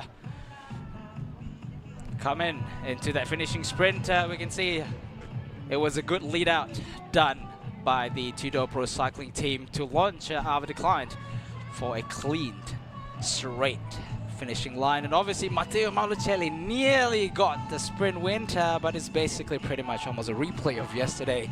Good work by Tudor Pro Cycling. So the rider, Tudor Pro Cycling team delivered well. They took the roundabout well. They coming in with the higher speed as much as possible and set a good sprint for Alvin Klein. Yeah, their team did a perfect lead out and into the last 200 meter. And during the interview, he said that he felt Maricelli trying to come up to the wheel, but Alvin Decline had enough speed. And you can see Peneve just finishing 4th, just behind. And with Ceresa, I think, getting the 3rd spot. There you go. Yep. Oh, yeah, okay. Badiani does have a sprinter. Oh, yeah. Finishing 4th today. Who is that? 64. Yeah. Pinazzi. Yeah. Pinazzi, yeah. That's finishing 4th. But no doubt the winner is Alvin Decline. Yeah, and also you can see, interesting to see, you know, if Matteo, because Alvin Decline had very aero sprint position, you know, he's quite low compared to Malucelli. Yeah, maybe if Malucelli sort of bring his head down a little bit, and jokes aside, but yeah, you know, another sensational sprint put out by Tudor Pro Cycling Team. Here, as you can see, the position, the results for stage 5, won by Alvin Decline, 2nd by Matteo Malucelli, 3rd Gleb Syriza. And the overall general classification, we'll talk about Max Pole retaining his pole position. Yeah. And finishing, general classification finishing, he's 12 seconds ahead of Jose Manuel Diaz. Oh, Vicente dropped down to number 3. Slight changes, slight changes. Interesting. And with the overall points classification, there's only 1 point separate Maricelli and versus Alvin Decline. So that makes really interesting. 46 versus 45. So game's on for the orange jersey. No more friends, no more allies. This is it. Mano to mano. That's right. But the KOM jersey is done. And Mario Aparicio has confirmed from today he has a 5 points lead. There's not enough mountain left for Max Pole to attack. So Mario Aparicio, as long as he finishes across the finishing line Sarawak, and he should retain the KOM jersey. There's no changes. There is changes for the white jersey general standing. So Ishibashi still the leader. But now Aisan rider Kusaba is jump ahead of Yuma Koishi. That's interesting. So that's not done. You know, situations still changes along the road because the difference between some of them are so small. That's right. So the intermediate points, intermediate bonus time plays a major differences in the final standing. So that's what makes this race exciting. So it's not done by any means. It's not done. The points classification is up for grab. And even though it was a back-to-back victory, Alvin Decline closed the overall points leader jersey by just 1 point separate them. So tomorrow it's going to be exciting on the road. They're going to be fighting over the intermediate sprints potentially and also the finishing sprint. So that concludes the stage 5 of this year's PETRONAS Kota Langkawi. So much action, excitement going on, and this is the first back-to-back victory. Stage 2 victories, 2-stage victory for Alvin Decline. That's same as last year. He had 2 victories. So now his goal is trying to beat last year's number. Right. Yeah, and try at to least get another the victory. Yep, absolutely. So what an exciting race, and we have been entertained, and there's still 3 more days to go. Like obviously a lot of people are how do I say, a little bit sad that Genting Highland is not in for today's this year's edition of PETRONAS Kota Langkawi, but obviously this year's parkour have shown to be quite an interesting one, because yet until today we are yet to be able to decide who's a clear winner. Like for sure last year when we see Simon Carr unleash that attack up Genting Highland, we know that's it. He is the winner for the 2023 PETRONAS Kota Langkawi, but until today, you know, Max Pole had to be in the breakaway after the Cameron Highland stage to create a more convincing GC lead. Yep, it's always good to see the GC leader also not just sitting into the peloton waiting for the bunch sprint, but he's there on the attack. Matteo, here's the interview. Another second place. Is that another good one, even if it's not a win? Yes, today the race was perfect for Tudor. They had one rider in the breakaway, and they did all day in the bunch. So they arrived in the finish with the whole team more fresh than yesterday. They did a perfect lead out to the Klein. I was behind him. I did a mistake, a small mistake, because I was behind him, but I wait 1 second more to start. And in the final, I arrived from back more fast, but he was really strong, and he won again. Thank you. Well done. Thank you.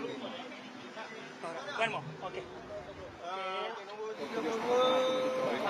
That's the interview with the points jersey holder of this year Tour de Langkawi, and just 1 second separate the two fast man. Yeah, as you can see, like if you we looked at the replay just now, you know, he said what actually happened when he launched the sprint. He waited just you know, maybe 1 second's a little bit exaggerate, and he said that probably just like a split second he waited, you know.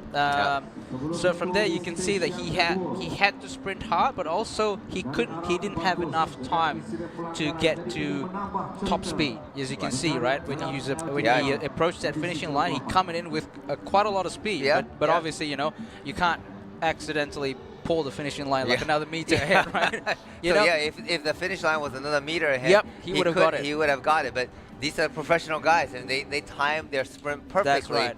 And you know, that's how close these guys finishing are. So, yeah, he won by half a wheel length. Yeah. But you're absolutely right. Marcelli does have some speed to come from behind. But Alvin Decline said he did felt Marcelli was coming, and but he had enough speed to carry over the finish. That's right. Here's the replay of the finish again. You can see. And the Sarissa trying to come over from the right side, far left side, but he just doesn't have enough speed to get over the two fast men. Well, they all fast. Yeah. He couldn't get over the two faster men. You're absolutely right. I think Alvin Klein had a better sprint position, a little more arrow. The baby gorilla. Yeah. And deliver a back-to-back victory for Team Tudor. Yeah, he's officially King Kong now. Officially, you're right. You're right. He does have 2 victories. So you can see, right? Just quickly, just see. Yeah. He carried a lot of speed. Yeah. Yeah. But just unfortunate. Yeah. Yeah, I think he should be able to get it. We have an interview with the race leader. Max, what a stage. Normally, as a race leader, you didn't need to do that, riding at the front. What went through your mind? I didn't really want to be there, but I just was there in the end. I had a puncher before the climb, and I had to come back already quite far, so I just went straight to the front and just followed Stefan. And I don't know really what happened, but we just had a gap and started just to roll, just get some bonus seconds, and then the gap just went out, so just kept riding and yeah. When the race was stopped at halfway because of the floods, has it changed the dynamic of the race? Would you have gone for the stage win with those 2 riders without the stop? Maybe. I don't know. We'll never know. But yeah, maybe not. For sure, after the restart, I think we all felt a bit like the sugar levels were low. But no, we just we tried to go get the pace up straight away. They started to close the gap, and then also makes no sense to keep going. So yeah, I don't know. Maybe would have made it, maybe not. Anyway, it's a good stage for you because you extend your lead, and psychologically, everyone knows that you are strong. Yeah, I think at first, I was just wanted to see what happened with the gap, and then when it started going out, we thought we can just take some seconds and then see how we come out at the end of it. And I think in the end, some seconds is good, so happy. Yeah. Well done. Thank you, Max. Yes, thank you.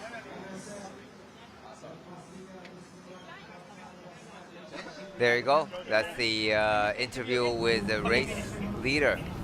And I was like, he was saying like. Alright, terima kasih Syafiq. Seketika kita kembali ke studio sementara kita nak nantikan penyampaian hadiah perlumbaan yang menarik hari ini. Ada drama di sebalik sebelum tiba hujan. Terhenti perjalanan, kemudian kemenangan hujan balik bang. Tetapi Fendi, kita melihat hari ini kemenangan David Decline sekali lagi, kerjasama teammate, laid out yang baik sehingga hujung untuk beri peluang dalam kedudukan baik untuk melakukan pencutian terakhir. Ya, saya tengok tadi kerjasama daripada David Decline dia pemenang. 100 meter, 150 meter dia masih berkedudukan tempat kedua, ketiga. Dia punya teammate dia ada di hadapan. Saya tak pasti siapa teammate dia. Itulah satu tim yang cukup bagus. Berbeza dengan Matteo Macelli. Dia berseorangan. Dia memang power bagi saya. Dia pendapat saya dia memang pelumba yang power. Betul. Tapi dia berseorangan, tak ada teammate dia menolong. Berbeza dengan David Decline, tim Tudor. Semangat berpasukan dia kuat.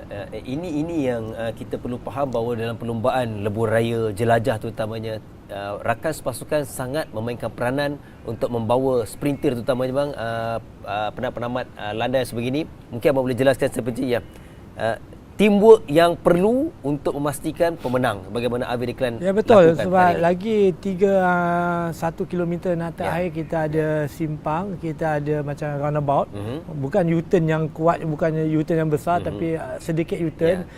Sebagai seorang sprinter dia akan belajar study daripada buku yang dibekalkan, daripada yang dibekalkan berapa jauh bahaya dia, corner dia, simpang dia berapa besar.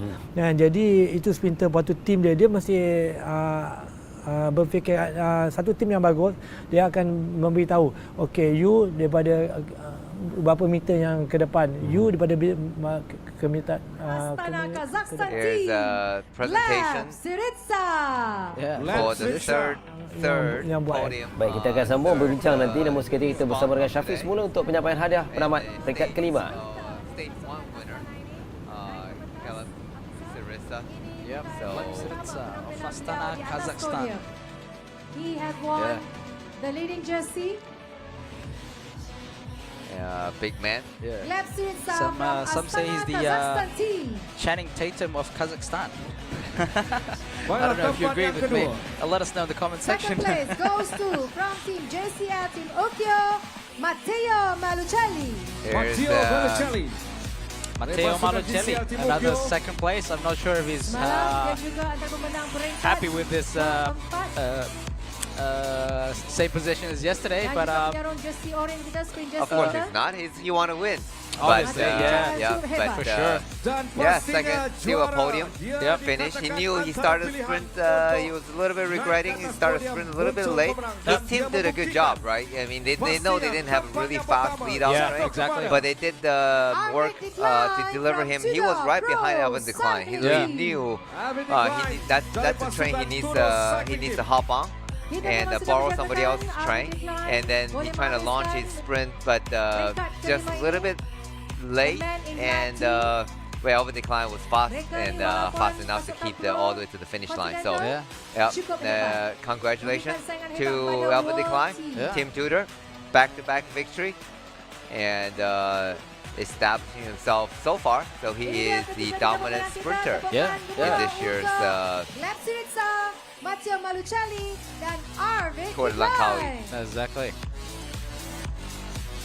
There you go. That's today's podium of stage 5 of this is Tour de Langkawi. Bagi kita meneruskan untuk jersey berikutnya ataupun most combative rider.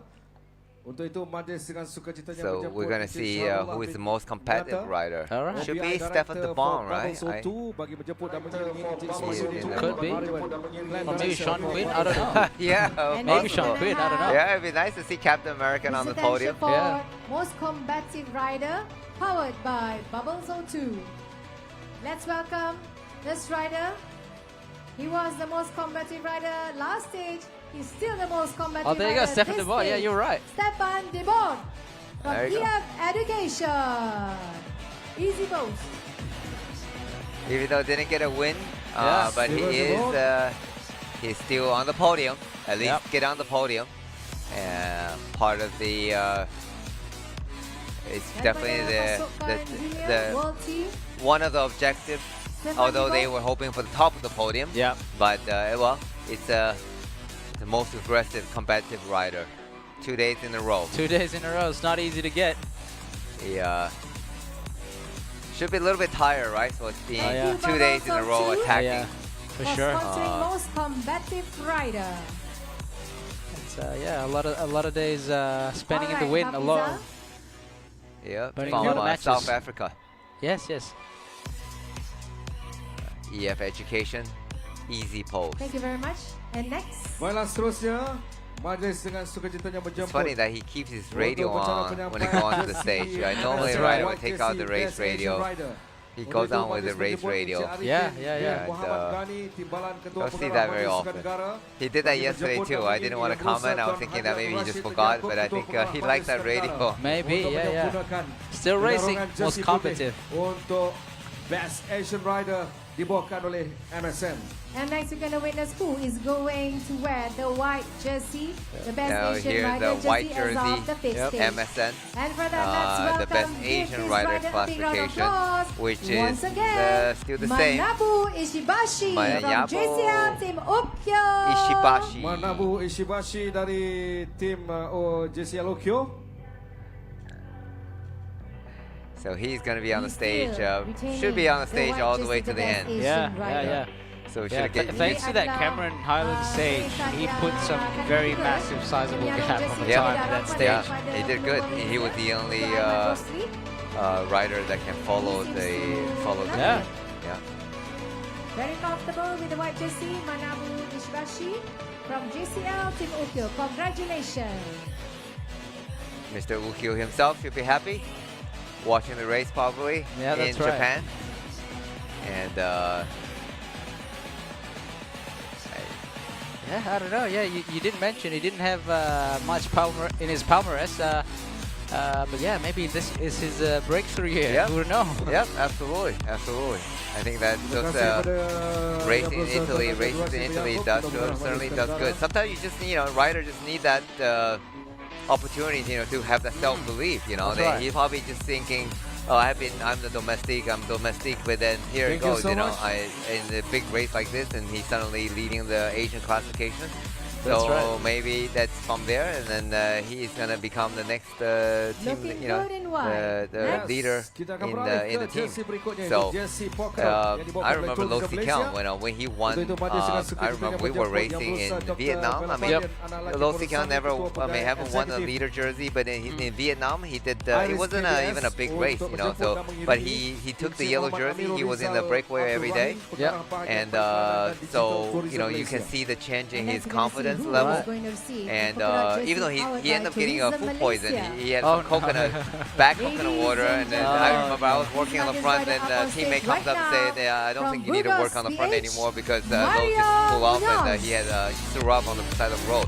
But he came back with a new confidence, and then he won the Jelajah Malaysia before he got the contract with the giant Shimano team. Nice. Here's a KOM winner.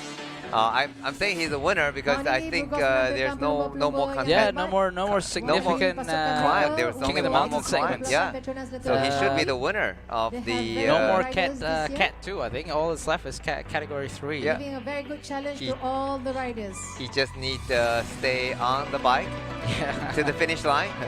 And but he's well deserving. So all that's left category 4. Yep. Mario stage 7. From Burgos, PH. Mario Aparicio, he's certainly the world deserving. I mean, he's the most aggressive. Whenever the road turns up, and he goes on the attack. So all the stuff is stage 6. Yeah. Or stage 7 just now. Sorry about that. Yeah. There we go. Yeah. And all the stuff is stage 7, which is category 4. Yeah. Which is not enough 2 points. Yeah, which is not enough point to overtook his current points. Yep. So yeah. And that's also why Max Poe didn't contest for the last KOM, the Bukit Mountain. He just rolled through because even he collects that, that's only 3 points, and then plus 2 more points, that's only 5. He's not gonna enough to. He's only gonna lose it by 1 point, right? So that jersey is sealed, done. And next we're going to present to you the Asian white jersey is sealed as well. Yeah, it should be. You never know, but it should be most likely. Welcome this rider again. But they still got to get to the finish line. They have to finish the stage, the race. However, the orange jersey is by no means finished. Yeah, because that's just 1 point difference. But today it's still Matteo Malucelli's jersey. He will still ride in this orange jersey for tomorrow, but he's a fighter. He's an absolute fighter. We can see how he still managed to sprint yesterday, despite a very hard tempo and no lead-out trade, just like Tudor Pro Cycling. And same again today. He managed to still get second points. It would be nice to see him maintain that jersey all the way till the end. But considering how close it is, Arvid declined to just 1 point difference. You know, I guess Arvid declined will want to maintain that jersey, considering he's the defending champion. Yes, absolutely. And maybe if their team is listening to our podcast, maybe they want to lower the headset a little bit and just make sure they get him to a little more arrow a little position. bit more arrow. Yeah, that could have costed the win. Half a wheel, right? That's there. Yeah. Big so, smile. But obviously, joke aside, you shouldn't be changing your position. No, definitely not. Just halfway carry on. through the race. So maybe if you like, let's just a little bit more. I'm not sure how familiar he is with the Arvid declines. Maybe now that he's sprinted against him for a few stages, so he's sort of got an idea how the game is with Tudor, and also how the way Arvid decline is sprinting. Yeah. So yeah, maybe next couple stages he could actually come up with a win. Yep, that would be. Well, he already have a win. Victory, so win it's again. Second victory. Let's welcome this rider. I'm still hoping Paneve get his win victory, so that would be nice for Team Poti Cometa. And the overall winner, overall leader, Max Poe, still in the pole position. And in fact, extending his lead of today. He has, I believe, 12 seconds now over the next rider, which is also interesting. There's also a change in second GC. So from Burgos. Yeah, Iraba has moved up to second in the general classification, and Passati dropped down. That's interesting. I want to see why is that, and if that result is accurate. At least that's what we've been told on screen. So because the Breakaway won, there was no intermediate sprint. It was all picked up by the Breakaway group. That's right. So that's right. It doesn't make sense unless he lost some time in the sprint. So we shall see. We shall wait for the official result later. But there's no question. The overall leader is still Max Poe. And during his interview, he seems like pretty easy. Just I went on the break, and next thing I know, we have a gap. And he wasn't intentionally trying to get on the break, but then when he realized, he just dropped everybody else, and he said, okay, I might as well keep going. That's a nice way.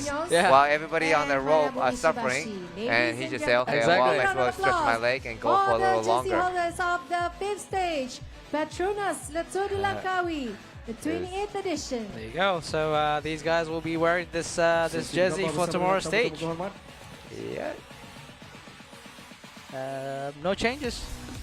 As of today's stage, no changes. So there are some changes, obviously, in the second and third positions, but as of these leaders, stayed the same.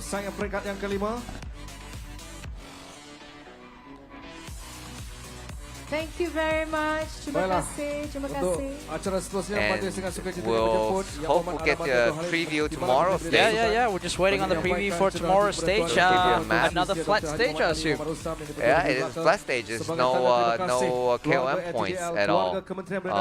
But it's going to be an earlier start, right? So tomorrow, it's going to be a Friday. The race is going to flag off, I believe, at 8 a.m. because they need to transfer. To Sarawak in the afternoon. Let me just double check. Yeah, so it's 8 a.m. Yep, 8:30 a.m. 8:30 a.m. start. Yeah, 8:30 a.m. start. 8:30 a.m. flag off tomorrow. From ladies and gentlemen. it will be in state of Johor, finishing Kuala, Johor, starting in Batu Bahat. Yep. And I know that is my friend from Shimano. And one of our major supporters. Kita dah pun mengetahui jersey hari ini tak berubah, Fendi. Tetapi persaingan keesokan menuju 3 peringkat terakhir saya rasa lebih sengit untuk perebutan jersey ini. Saya rasa untuk jersey Asia rasanya susah. Ada masalah susah. Untuk jersey Com rasa pun dah macam kekal saja. Ya, betul. Untuk jersey Oren, satu mata saja memisahkan. Memang terlampau kuat dia punya persaingan di situ. Untuk jersey hijau keseluruhan bertambah sikit daripada 6 saat ke 12 saat. Jadi kena berhati-hatilah untuk pemenang jersey hijau dengan jersey oranye ni. Kenapa Fendi katakan jersey polka dot untuk Raja Bukit sukar juga kerana selepas ini 3 perlumbaan, 3 peringkat yang terakhir lah. Hanya di Bintulu Miri ada satu saja kom, itu pun kategori 4. Nampaknya ialah semakin kukuh untuk Mario kekalkan jersey itu. Tapi sebagaimana penjelasan kita lihat bahawa esok adalah hari yang lebih mendebarkan, tapi kita masih lagi berbicara seketika untuk peringkatnya kelima penamat. Ini tadi awal bahawa Ferry katakan selepas runabout selekoh ini kita lihat tempo yang dipertingkatkan oleh lead out dari pasukan Tudor. Dan kita lihat Fendi, kalau berbalik kepada kemenangan selain finishing ini, untuk decline ni, pada awal dia dah drop daripada Peloton. Kemudian dia datang semula. Saya rasa taktikal yang menarik ketika di kom ketiga apabila Simon Pelo yang dalam kembali di hadapan, dan itu boleh mereka berbincang bagaimana untuk memastikan decline sampai utama di penghujung ni. Saya tengok pasal bila pakai sprinter bila untuk kom yang kedua tu dia dah mula ketinggalan. Kan sebab tu kom ketiga dia dah ketinggalan. Jadi tapi mungkin pasukan teammate dia menarik dia ke hadapan dengan situasi perlumbaan tadi diberhentikan sekejap sebab cuaca tidak mengizinkan. Saya rasa masa tu dia merancang, kan, tim Tudor merancang untuk menarik kembali Alvid Decline untuk pergi ke depan. Saya tengok tim Tudor ni dia adalah tim yang paling smart. 700-800 meter sebelum penamat, dua rider daripada Tudor menarik Alvid Decline untuk pergi ke depan. Kita nampak semalam pun bagaimana mereka kerjasama pasukan yang membawa Alvid Decline menang, dan hari ini back to back, dan situasi yang tidak diduga. Saya rasa sekitar 81 km ialah berbaki, terpaksa dihentikan akibat hujan. Dan ketika ini Fendi, dia ada beberapa pilihan komisar. Mungkin jelah mereka melihat perjalanan selepas itu, disebabkan itulah mereka teruskan. Tapi kemungkinan juga boleh dihentikan jika keadaan hujan berterusan dan air naik sebagainya, Fendi? Betul. Kemungkinan ketua komisar akan tengok laluan di hadapan sama ada membahayakan pelumba ataupun tidak. Pernah terjadi dulu yang saya tengok sendiri, Tour de France, dia berhentikan pelumba itu sebab tanah runtuh. Jadi laluan tu memang terlalu membahayakan pelumba. Seperti tadi permulaan awal ni perlumbaan itu akan diberhentikan terus. Tapi selepas 1 minit komisar tengok laluan tu hujan dah mula berteduh, dia meneruskan dengan perlumbaan.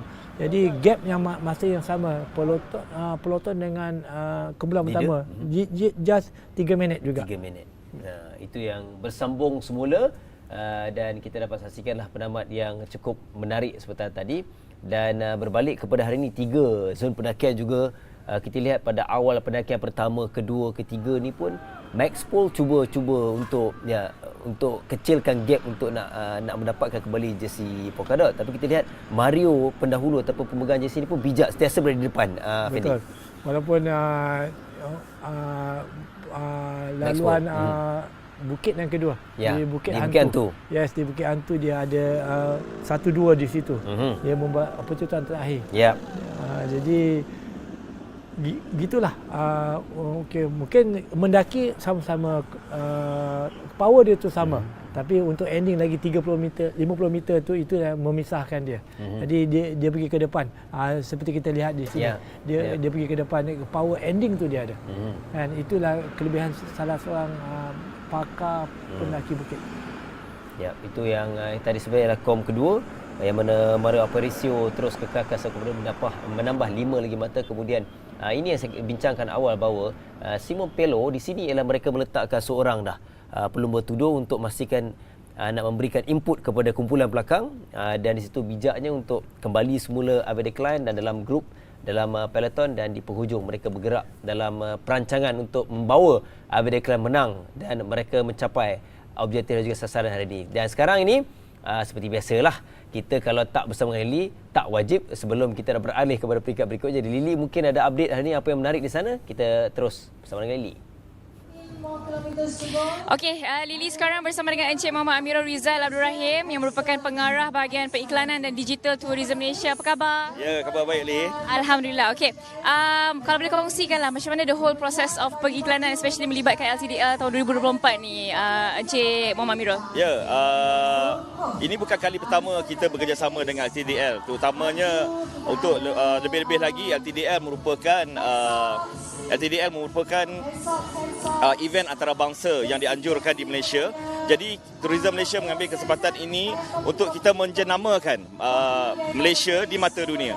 Jadi disebabkan itulah kita ingin mempromosikan produk-produk sebab LTDL ni pergi ke setiap negeri di Malaysia. Jadi ini adalah peluang kita untuk menggunakan platform LTDL ini untuk mempromosikan produk-produk pelancongan di Malaysia. Encik Amirul, kalau boleh kongsikan juga kan, maybe top tourist destination dekat Malaysia ni. Okey, actually ialah saya banyak tempat-tempat pelancongan yang menarik di Malaysia yang top dan sebagainya. Saya ambil contoh macam hari ini di Melaka. Tahun ni adalah visit tahun melawat Melaka 2024. Jadi di Melaka sendiri pelbagai produk pelancongan yang ada. Saya ada di sini satu pagi, saya telah berjalan melihat produk-produk pelancongan yang baru. Jadi especially macam Melaka tahun ni merupakan tahun Melaka. Jadi saya nampak pelancong ramai yang datang ke Melaka dan sebagainya lah. Mungkin ada perancangan dalam sports tourism lagi selepas ini? Oh ya, sport tourism merupakan satu segmen niche yang memang kita nak ketengahkan kepada pelancong-pelancong yang datang ke Malaysia. Jadi selain daripada lumba basikal, acara-acara yang berbentuk seperti ini, jadi sport tourism yang lain seperti MotoGP, adventure punya produk dan sebagainya lah, yang mana dia boleh meningkatkan lagi kedatangan pelancong ke Malaysia. Okey, bercakap mengenai adventure kan, kita nak tahu jugalah sebab Malaysia ni ada hutan, gunung, pulau yang cantik-cantik. Ada perancangan on that? Yes, of course.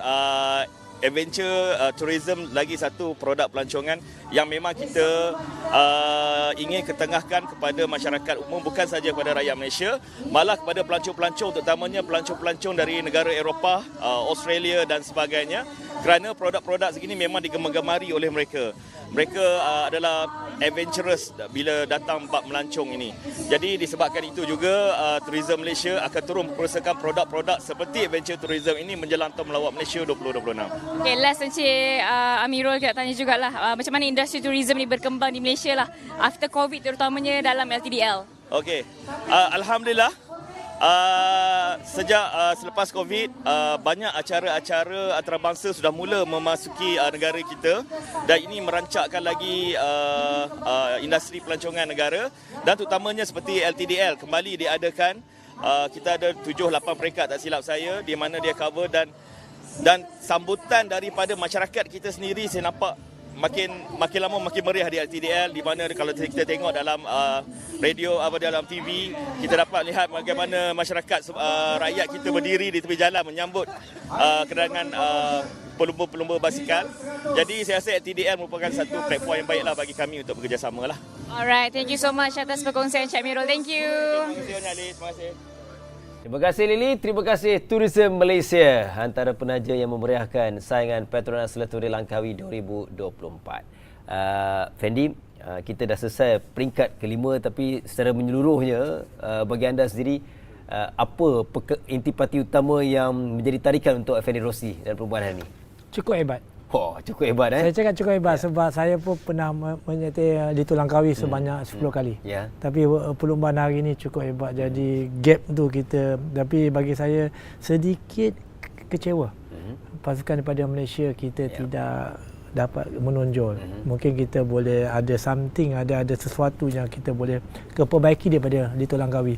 Bagi saya ini dia ada di Langkawi pengajar yang terbaik dengan laluan, tiada masalah apa-apa pun. Itu je, dengan pengunjung, penyokong, bagi support sepanjang laluan. Baik, kita harapkan pelumba-pelumba negara masih ada peluang, terutama berbaki 3 peringkat terakhir, yang mana esok kita akan beralih dari hari ini Lembah Kelang, kita berakhir di Melaka, kemudian esok kita akan bermula di Batu Pahat dan akan berakhir di Kulai sejauh 123.4 km. Jadi esok adalah laluan landai, Fendi. Jadi pastinya seperti kita bincangkan, jersey orange, penamat esok akan lebih sengit terutamanya. Ya betul, saya jangkakan besok adalah perlumbaan untuk pakar-pakar pecut. Pasal jersey orange hanya memisahkan beza satu mata sahaja. Jadi untuk jersey hijau kemungkinan kita ada masalah lah. Kecuali ada apa-apa masalah yang ada lah. Jadi besok kita sama-sama kita tengok besok untuk pakar-pakar pecut bagaimana. Saya jangkakan besok adalah bunch sprint. Yang akan penamat esok 3 zon pecutan di Senggarang, Rengit dan juga Bukit Baku. Sebelum mereka akan tiba sejauh 123.4 km. Ini adalah zon pecutan yang ketiga sebelum mereka berbaki lebih kurang 40 km untuk menamatkan 123.4 km sekali lagi. Dan esok kita akan bermula awal esok hari Jumaat kerana logistik untuk setiap pelumba sebelum mereka beralih terbang ke negeri Sarawak, berbaki 2 perlumbaan. Perbezaan yang mana terdahulu dan juga edisi kali ini ialah kembali semula ke bumi Sarawak untuk berbaki 2 peringkat bagi edisi ke-28 ini. Jadi sampai di sini saja untuk peringkat yang kelima. Terima kasih Abang Effendi Rosli. Esok dah selesai lah hari ini. Selesai tugas saya untuk hari ini. Okey, kepada anda juga, esok belum selesai, anda kena kembali bersama kami kerana esok pastinya akan dijanjikan perlumbaan lebih sengit, babitkan peringkat ke-6. Dan untuk waktu ni jangan lupa sekali kita ingatkan 8.30 pagi ialah perlumbaan dilepaskan, tapi kita akan bersiaran pada jam 8.15 pagi untuk perbincangan prasiaran. Jadi sekian dari saya Zamubin. Salam hormat. Kita jumpa lagi pastinya di Petronas Leturi Langkawi 2024.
land is paradise, only a smile away. The soul of Asia, the essence of Asia. In this land where dreams come true, Malaysia. This land is beautiful, it steals your heart away. This land is paradise, only a smile away. The soul of Asia, the essence of Asia. In this land where dreams come true, Malaysia.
Asia, truly Asia.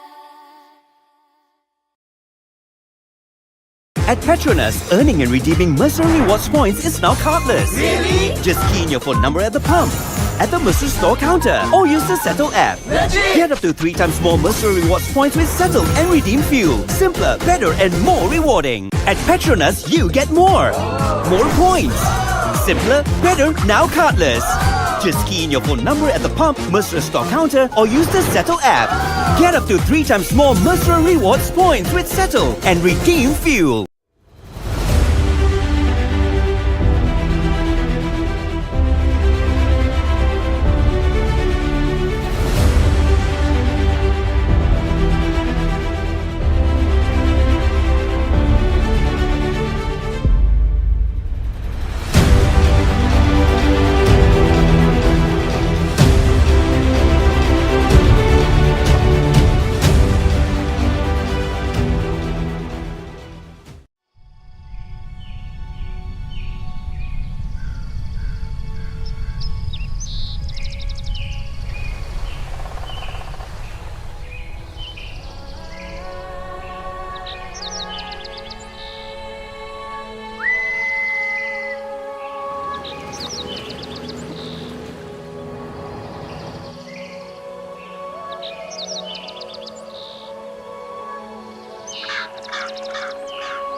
Alamak, ai. Kurang lah, wow. Kenapa tak datang Melaka? Mana lagi kita? Melaka lah. Tahu melawat Melaka, wow. Marilah gamai-gamai.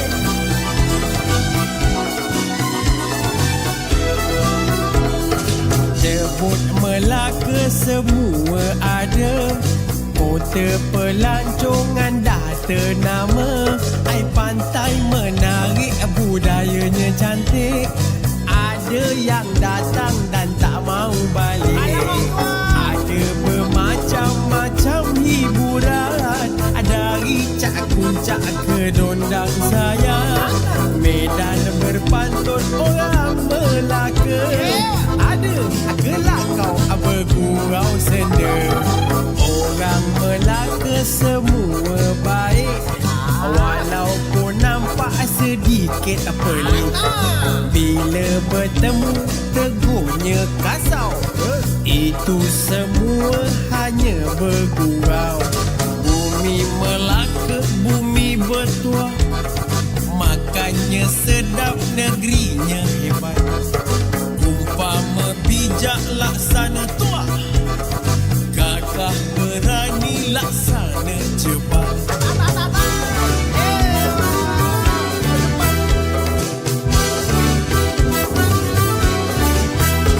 Kalau datang ke negeri Melaka, jangan risau nak tidur mana. Hotel ada, homestay tersedia. Yang penting pasti tak tidur dalam kereta. Cubalah makan asam pedas orang Melaka. Makan sekali 3 bulan ai tak lupa. Kuih keria, coconut shake, hai popular. Minuman bau, air resepi orang Melaka. Negeri Melaka, negeri hebat. Kota pelancongan, negeri selat. Negeri Melaka, ai negeri hebat. Kota pelancongan, negeri selat. Mana lagi? Mana lagi? Mana lagi? Melaka lah. Ke main singgah dah bertahun-tahun. Kau duduk kat rumah jalan ke kat bandar apa semua. Melaka macam-macam ada lah. Pun ada, cendol ada, taming-taming pun ada.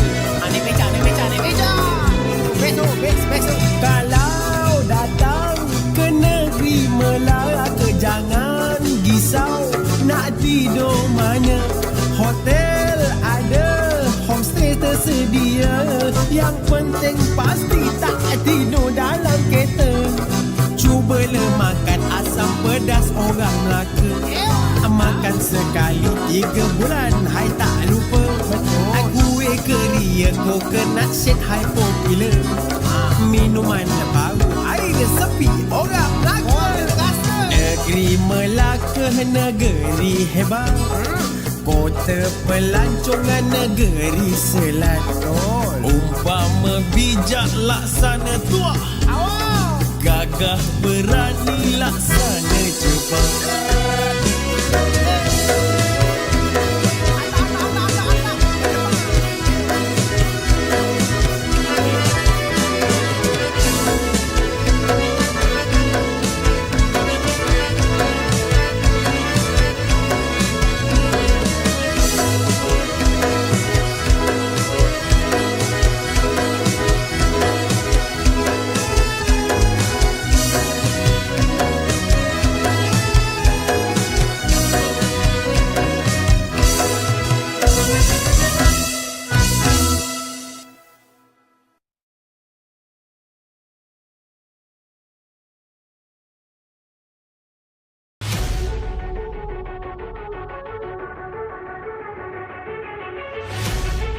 Are you always exhausted, tired?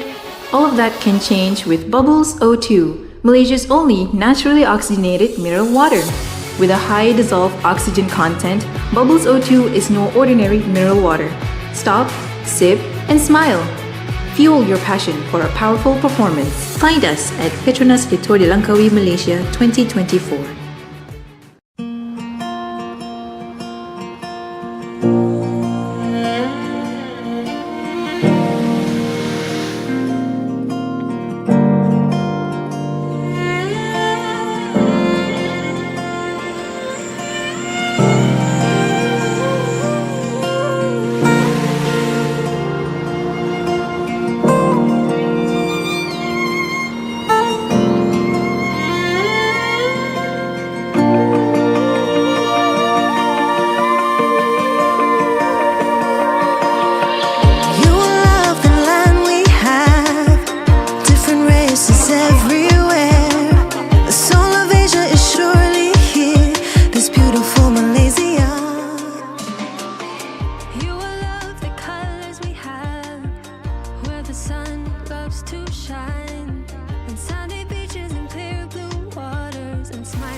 land is paradise, only a smile away. The soul of Asia, the essence of Asia. In this land where dreams come true, Malaysia. This land is beautiful, it steals your heart away. This land is paradise, only a smile away. The soul of Asia, the essence of Asia. In this land where dreams come true, Malaysia.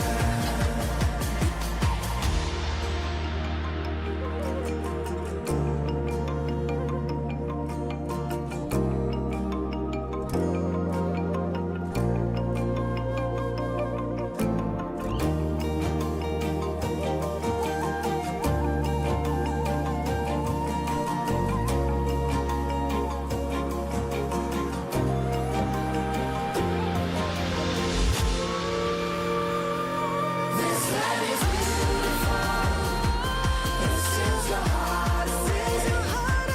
This land is paradise, only a smile away. The soul of Asia, the essence of Asia.